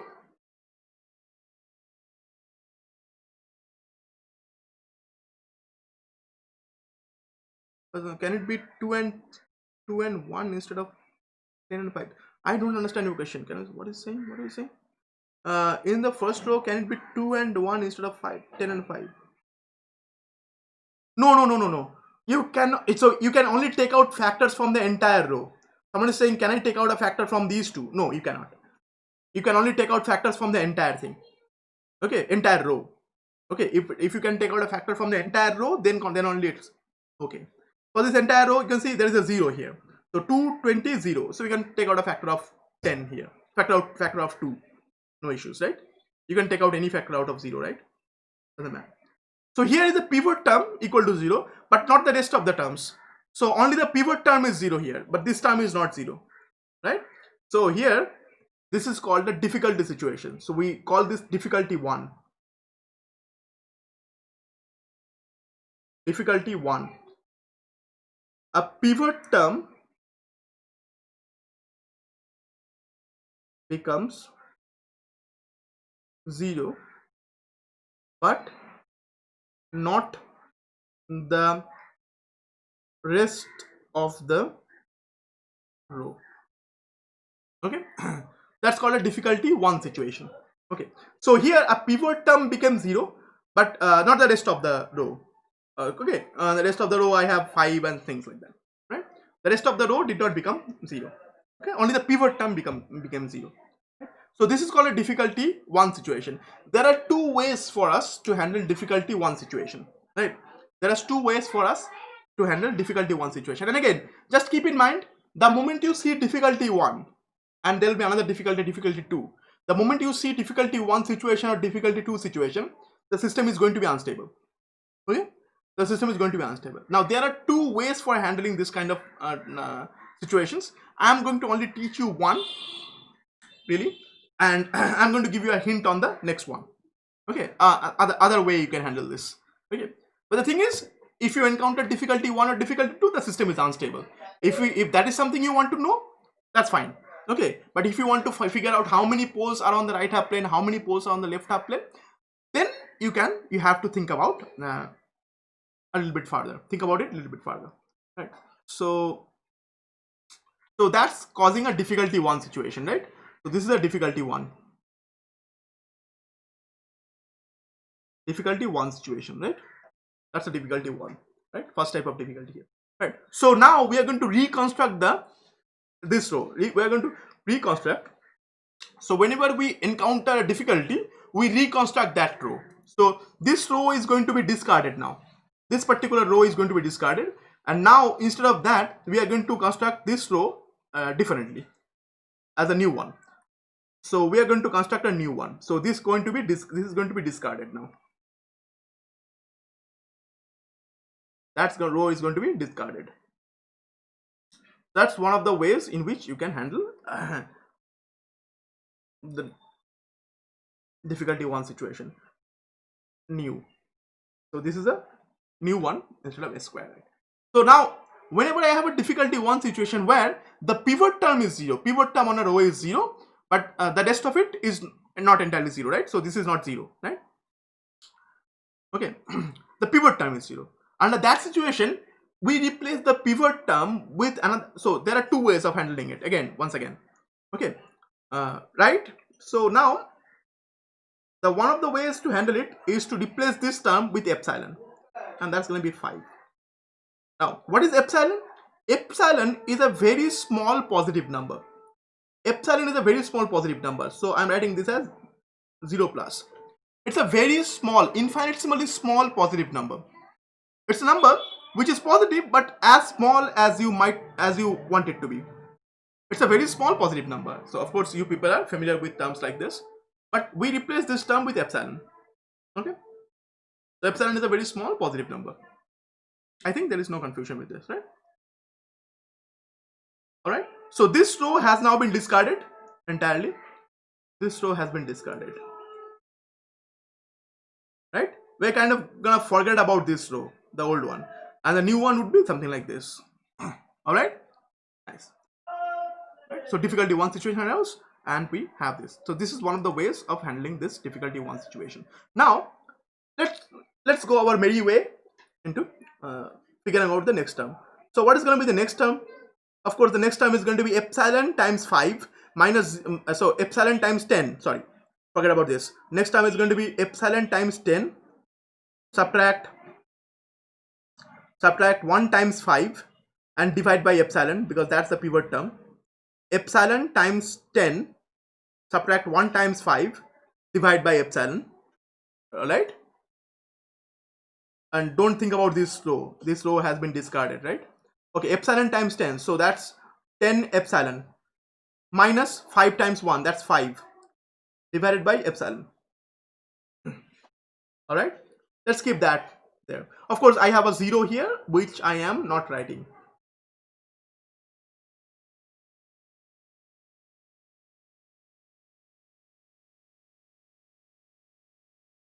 I have a 0 here which I'm not writing because I don't want to. All right, and whatever this term is, multiply that with 5, subtract epsilon times 0 and divide by this, you would end up with 5, right? This, imagine this to be x. 5x minus 0 by x, so you have 5. That's the end of it. See if you have understood how we constructed this. Now this is our constructed Routh table. Again, this row has been discarded, this one, the discarded row. Forget about the discarded row. We are going to only look into the new row here. All right, any confusion with this? This is one of the ways in which you can handle difficulty 1, right? Now look up. Now let's think about changes in sign, right?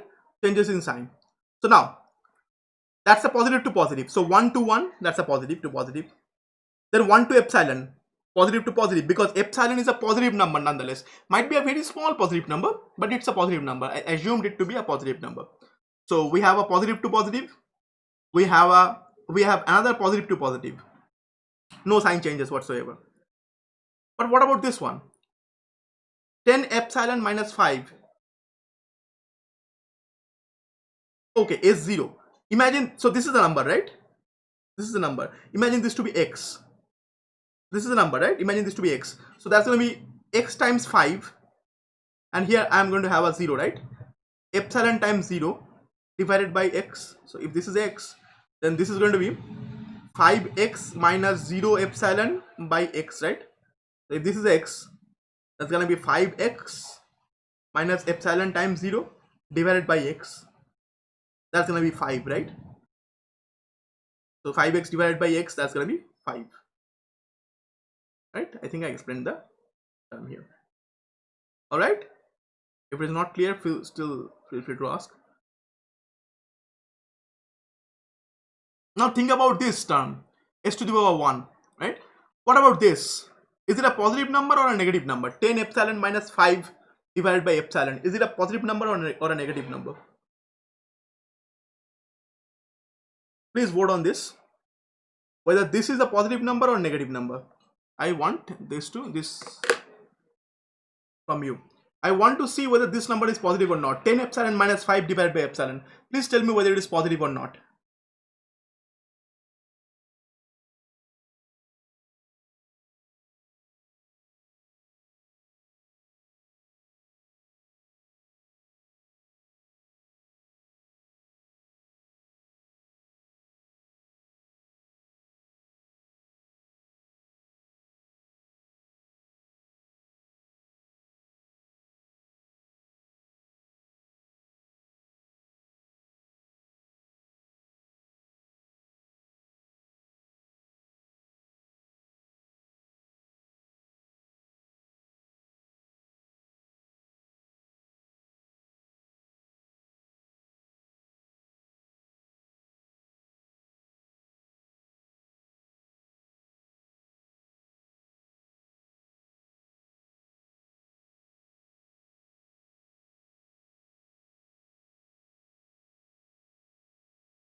All right, some of you were saying positive, some of you were saying negative. All right, so let's see what is the engineering way of going about it. What is the engineering way of going about it? Okay, try to understand. What is the mathematical way? Finding the limit epsilon tends to 0 plus we have 10 epsilon minus 5 divided by epsilon, right? But what is the engineering way of going about it? Put a very small positive number, very small positive real number in place of epsilon. So this essentially means a very small positive real number. So what is the engineering way? So 0.00001, something like that. That's a very small. So this is my epsilon, right? And this is minus 5 divided by 0.0001. I think that's sufficiently small, right? So essentially, if I have a very small positive number, so this is like 0.0001 minus 5 divided by 0.00001. All right. So is it a positive number or a negative number? Is it a positive number or a negative number? Of course, it's a negative number, right? So since it's a negative number, I am going to indicate that here. So I'm going to say this is a negative number. So do I have a sign change from epsilon to this? Yes, I do have a sign change from this epsilon to this, because epsilon itself was positive, but 10 epsilon minus 5 divided by epsilon is a negative number. All right, and then from negative number we have a positive number once again. This entire thing is a negative number. This entire thing is a negative number, and from this we have another sign change, negative to positive, because 5 is a positive number. So question is, how many sign changes do I see? I once again see 2 sign changes. Okay, so it dissatisfies the sufficient condition. So I have 2 sign changes. So there are 2 sign changes on the first column of the Routh table. Thus, there are 2 poles on the right half plane, and the remaining 2 poles, of course it's a 4th order system, are on the left half plane. Again, I told you, the moment you see difficulty 1 or difficulty 2, it's an unstable system. So if that is something you just want to know, then you don't have to go any further.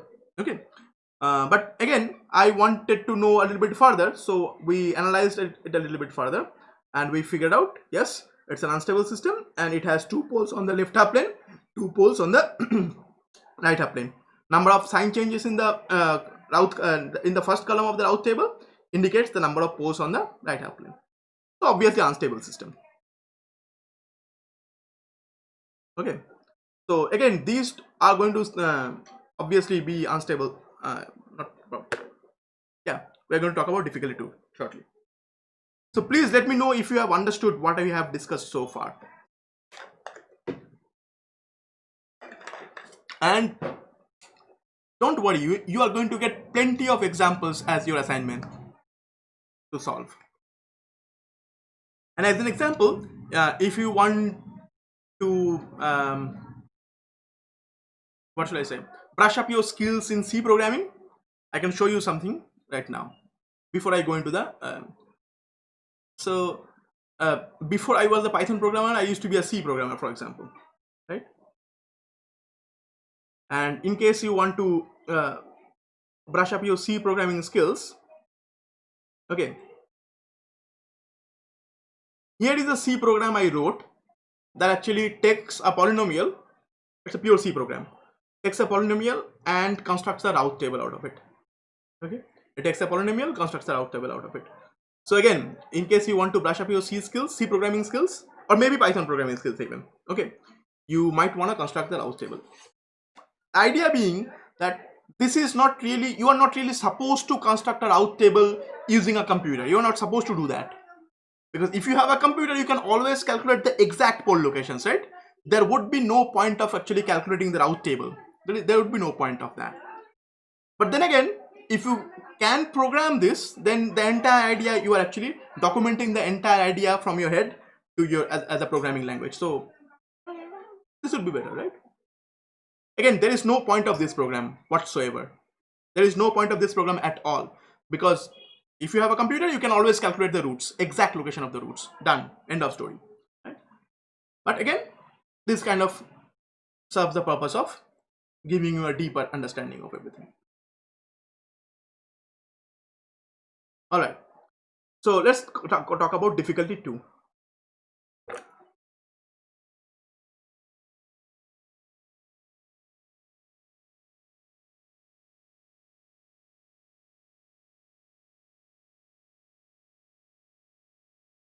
And just so that you know, the difficulty 1, difficulty 2, Routh himself did figure these things out. So he is kind of the sole author of all these things. Okay, so let me, again, these are all curated examples. Okay, let me just write down the example here. Again, the transfer function kind of looks like this. I do not care about the numerator polynomial. And again, sometimes you will be only given the denominator's polynomial, so the characteristic polynomial. I don't bother about the numerator's polynomial right now, so I don't care. Okay, so that's going to be s to the power 5 plus 4s to the power 4 plus 8s cube plus 8s square plus 7s plus 4. So 148874. 1488. Nice. All right. So that's gonna be difficulty 2. Let's see what I mean by difficulty 2 and what we see really. Okay. So again, that's the polynomial, right? So what is the characteristic polynomial? That's the characteristic polynomial.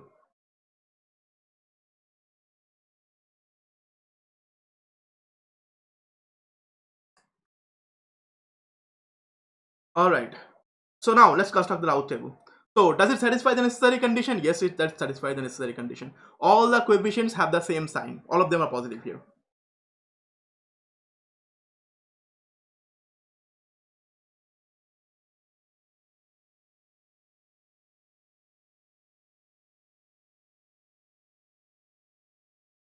Okay. All right. Now construct the Routh table.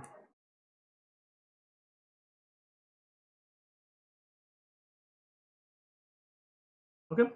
So I have s to the power 5. So we are starting from the s to the power 5 row because it's a fifth order system, right? So s to the power 5, s to the power 4, s cube, s square, s to the power 1, s to the power 0. So as usual, since we have a fifth order system, I'm going to have 6 rows here, right? So what are the coefficients here? This is going to be 187, right? So 187, try to understand. 1 from this, 8 from the next next one, 7 from the next to next one. So 1, 8, 7. All right. What about the coefficients of the next row? 4, 8, 4. So initially we took coefficients from this. All right, and here are the next coefficients. This. This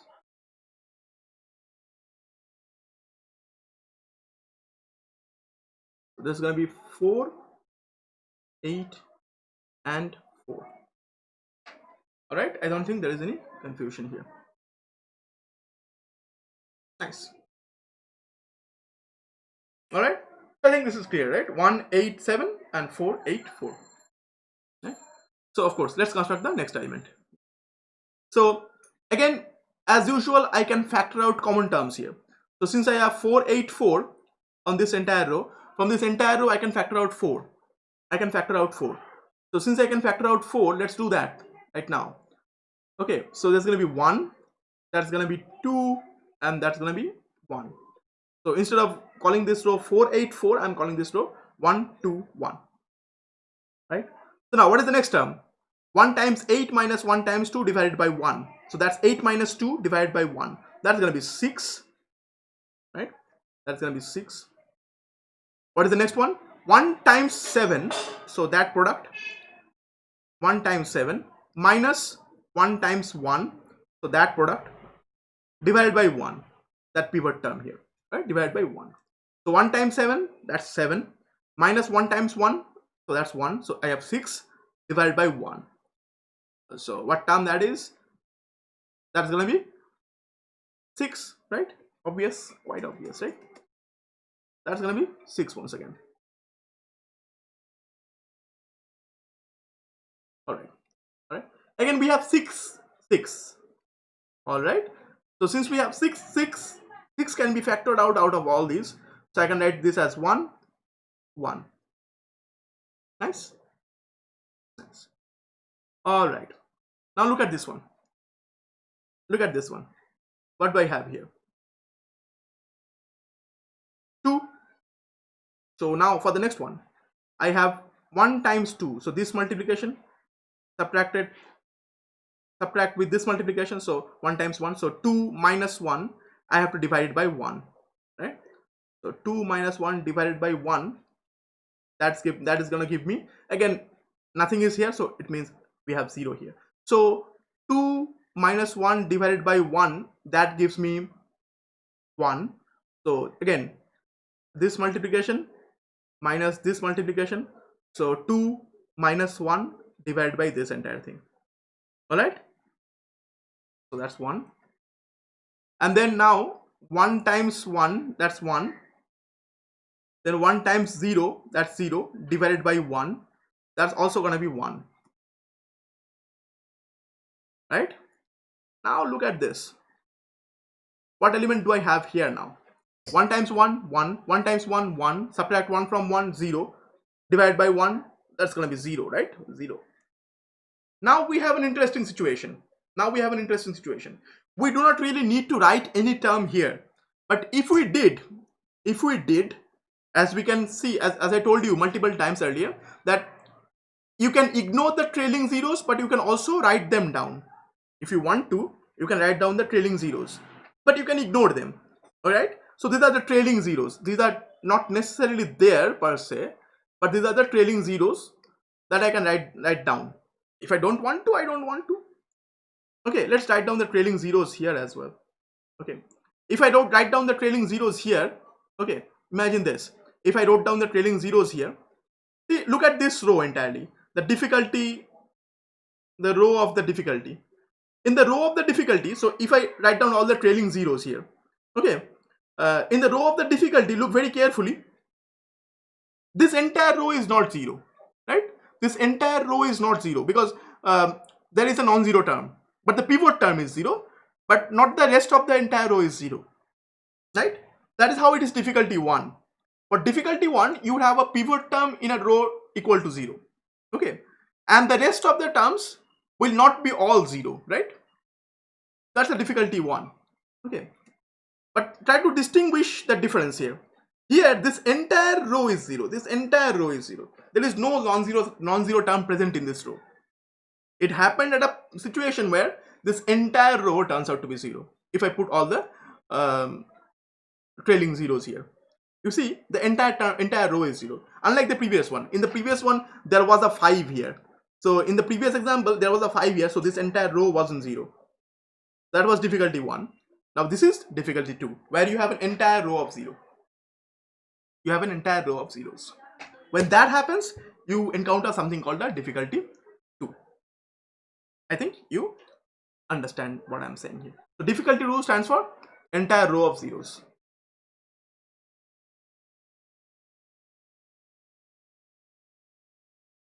Row of zeros. Again, this is an unstable situation. So if you see difficulty 1 or difficulty 2, rest assured the system is going to be unstable, right? But rather not stable. I'm not going to say unstable. I'm going to say not stable. Okay. So again, it's a not stable situation. Okay. I'm going to explain what I mean by saying not stable. Exactly.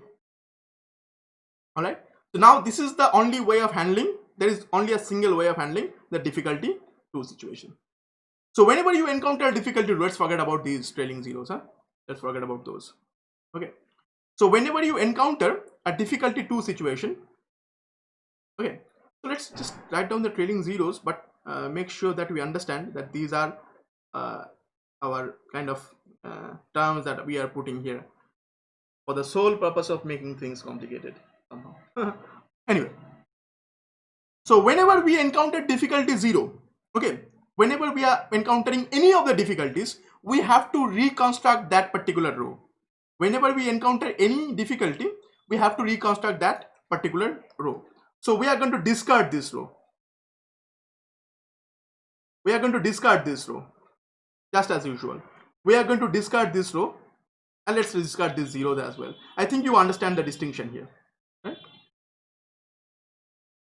We're going to discard this row, right? Now instead, we are going to construct a new row. But before I can do that, so this row has been discarded because of difficulty 2. So let's write it down here. This can be imagined to be an entire row of zeros. So that's difficulty 2. That's giving rise to difficulty 2, right? So let's talk about S0 a little. So now when that happens here, I don't understand. Again, let's just go back. Okay, when we are constructing the Routh table, what does this 1 mean?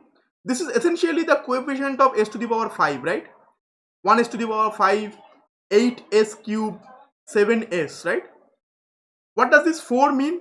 This means this was the coefficient of s to the power 4. That was s to the power 4, s square. So coefficient of s square was 8.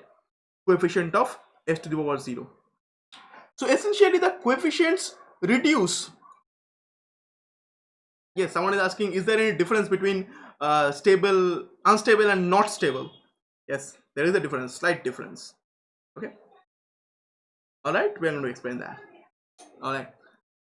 So again, like that, right? So this could be something like, so essentially we have powers getting reduced by 2 in every step, right? So s to the power 5, s cube, s to the power 1, just like that. So here at this term here, we can imagine as if, so here if I'm looking at here, so this could be coefficient of s cube, coefficient of s to the power 1, just like that. Okay, and subsequently this could be coefficient of s square, and this could be coefficient of s to the power 0, which is the constant term, right? Something like that. So when difficulty 2 arises, let's learn this now, right now. So when difficulty 2 arises,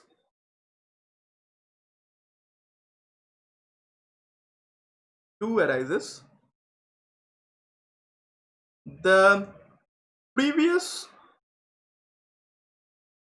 row provides an auxiliary polynomial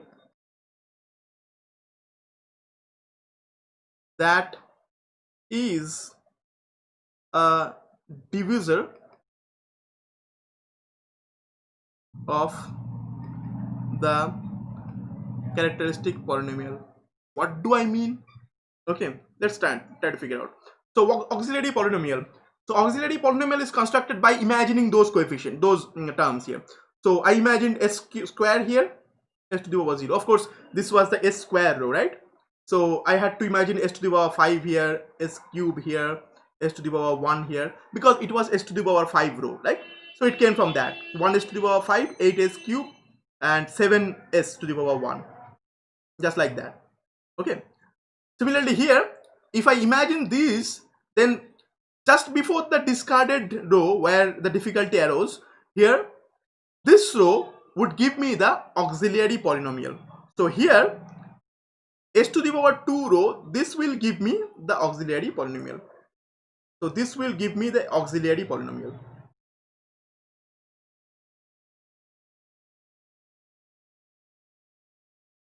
So what is the auxiliary polynomial here? That's gonna be s square plus 1 s to the power 0. That's gonna be s square plus just 1. That's gonna be the auxiliary polynomial. And I'm saying that whenever I encounter this situation where difficulty 2 is there, then the auxiliary polynomial, which is the polynomial constructed by just the previous row, is a divisor of the original polynomial. So which means that if I take this polynomial, this entire thing can be rewritten as something like s square plus 1 and something. So right off the bat, if I have an auxiliary polynomial, we get a factorization of this polynomial. So if I want to factorize this, I would look for the auxiliary polynomial, and if I have an auxiliary polynomial by means of a difficulty 2, it indicates that there is a factor of this. So s square plus 1 is a factor of this polynomial, and by just using our dumb brains, we might not be able to figure that out, right? But now we know that this actually factorizes into an auxiliary polynomial like this, and you can always use Python to factorize these things nicely. Okay, you can see how these things actually factorize, and there would be a third order polynomial here, right? Something like that, right? So that's the beauty of the auxiliary polynomial. So auxiliary polynomial would divide the original polynomial, would be a factor of the original polynomial.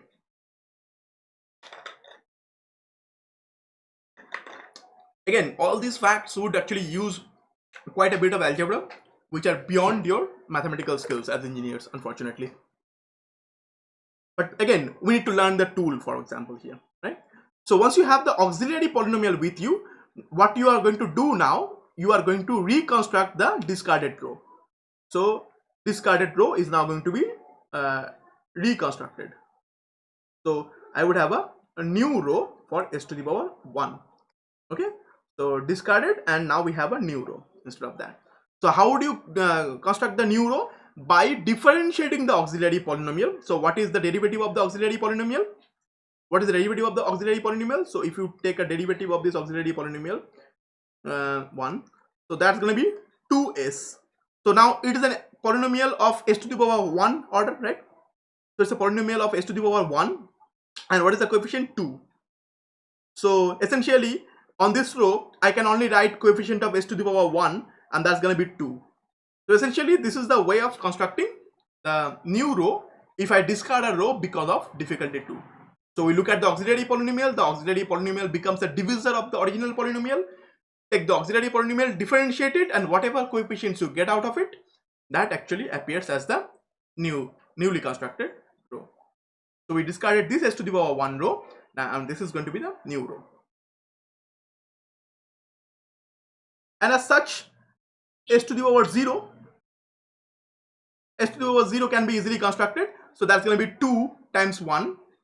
So that's going to be this minus this, and again here nothing is there, so it's 0. So 2 times 1, that's 2, minus 0 divided by 2, that's going to be 1, right? So we have now constructed the Routh table. Question is, do I see any sign changes? So there is a positive to positive, that's a positive to positive, that's nice. Also positive to positive, positive to positive, positive to positive. Okay, positive to 0, not really negative. I am not entirely sure what's gonna happen. Okay, right? And again there is another one. Sorry, what am I saying here? Okay, that was discarded, right? We just discarded this row. So now in our newly constructed Routh table, we do not see any negative signs. So any sign changes, right? We could have seen sign changes. Difficulty 2 could be accompanied by sign changes, right? But here in this particular case, I have a difficulty 2 situation where there is no sign change whatsoever. So there is no sign change here. Positive to positive, positive to positive, positive to positive, positive to positive, and again positive to positive. So how many poles are there on the right half plane? 0. There is no pole on the right half plane. But again, I told you that the moment you see a difficulty 1 or difficulty 2, the system is no longer stable, right? So not stable. Instead of saying unstable, I am saying not stable. Why? Because of this. You have to understand that all the poles might not be on the left half plane, but none of the poles are on the right half plane. You have to get the point. All the poles might not be on the left half plane, but none of the poles are on the right half plane, because number of poles on the right half plane are indicated by the number of sign changes, right? Since there is no sign change here, none of the poles are on the right half plane, right? So I can say as inference, there are 0 poles on the right half plane, right? If I did see sign changes, I would say there are these many number of poles in the right half plane. I would say that, right? But since there is no sign change here, I would say there is 0 poles on the right half plane. But I do not really know that all of the poles, whether all of the poles are on the left half plane. Maybe not, right? Why? Because look at this polynomial. This polynomial has this factor, which means if I want to write this equal to 0, now if we really calculated the poles,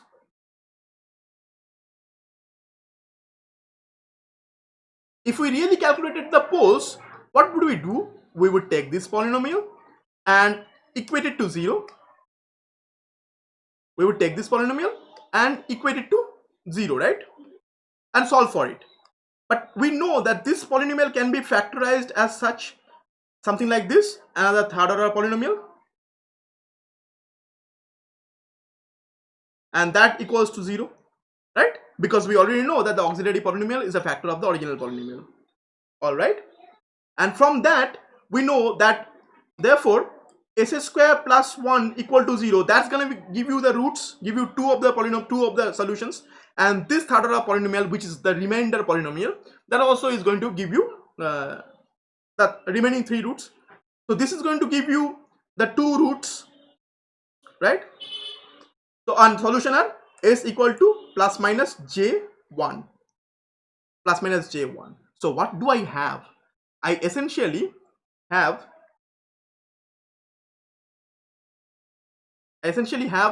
2 poles that are on the j omega axis, right? Some of you got it correct. So essentially have 2 poles that are on the j omega axis. Namely, I have 2 poles that are here and here. So this is plus j1 and minus j1. Essentially I have 2 poles that are on the j omega axis. So this is real part of S, this is imaginary part of S. Of course, this is the S plane. I have 2 poles on the j omega axis, and other 3 are somewhere here. I don't care. Other 3 are somewhere here. Okay? Because none of them are on the right half plane. So I have 5 poles. 2 are on the j omega axis. So now we can say there are 0 poles on the right half plane. 2 poles are on the j omega axis, so the imaginary axis, and the remaining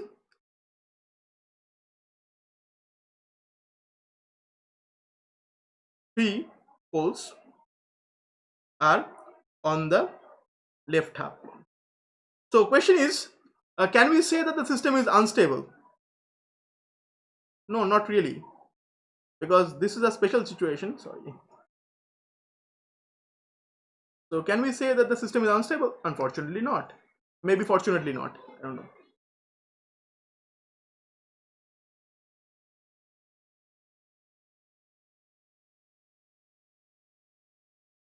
Okay. So we have 2 poles on the j omega axis and remaining 3 poles are on the left half plane, right? Something like that. So now having poles on the j omega axis indicates something called undamped situation, right? We know for our damping theory of second order systems, if I have a system which does not have poles on the right half plane but have poles on the j omega axis, it indicates undamped situation. And if I have an undamped system, the response will be oscillatory forever. Undamped situation essentially means there will be an oscillation that can never die down. So the response, now I'm saying, since there are poles on the j omega axis and no pole on the right half plane, the system would behave like an undamped system, and thus the response will oscillate forever. There will be nothing to die down the response, right? This is called marginal stability. This is called marginal stability.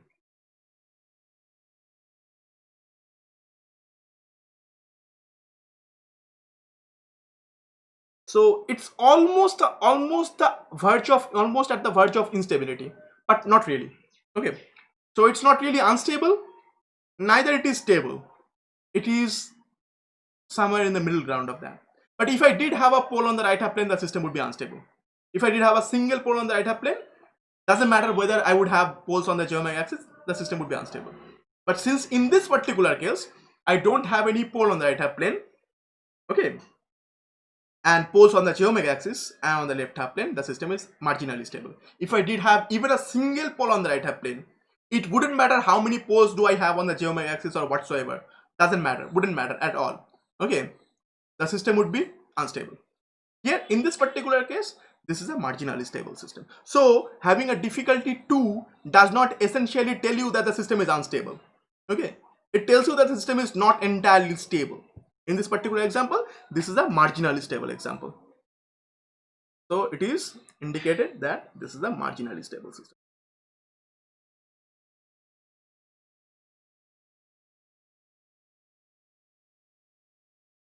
But if I did have a pole on the right half plane, end of story, unstable system.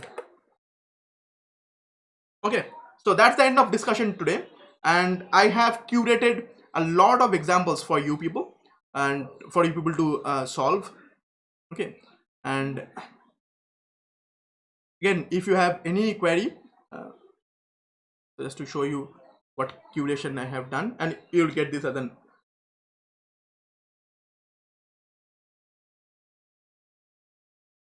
right. So again, I have curated quite a few polynomials for you. Again, solving this, actually calculating the roots exactly would be very difficult. Right. Thank you very much for being here today, and I'll see you tomorrow. All right. So I think you didn't have any difficulty, right? We had difficulty 1 and 2 here, but you didn't have any difficulty understanding what we discussed here. So thank you very much. I see you tomorrow. And if you have any query, just pass me an email. So thank you all. I'll see you tomorrow.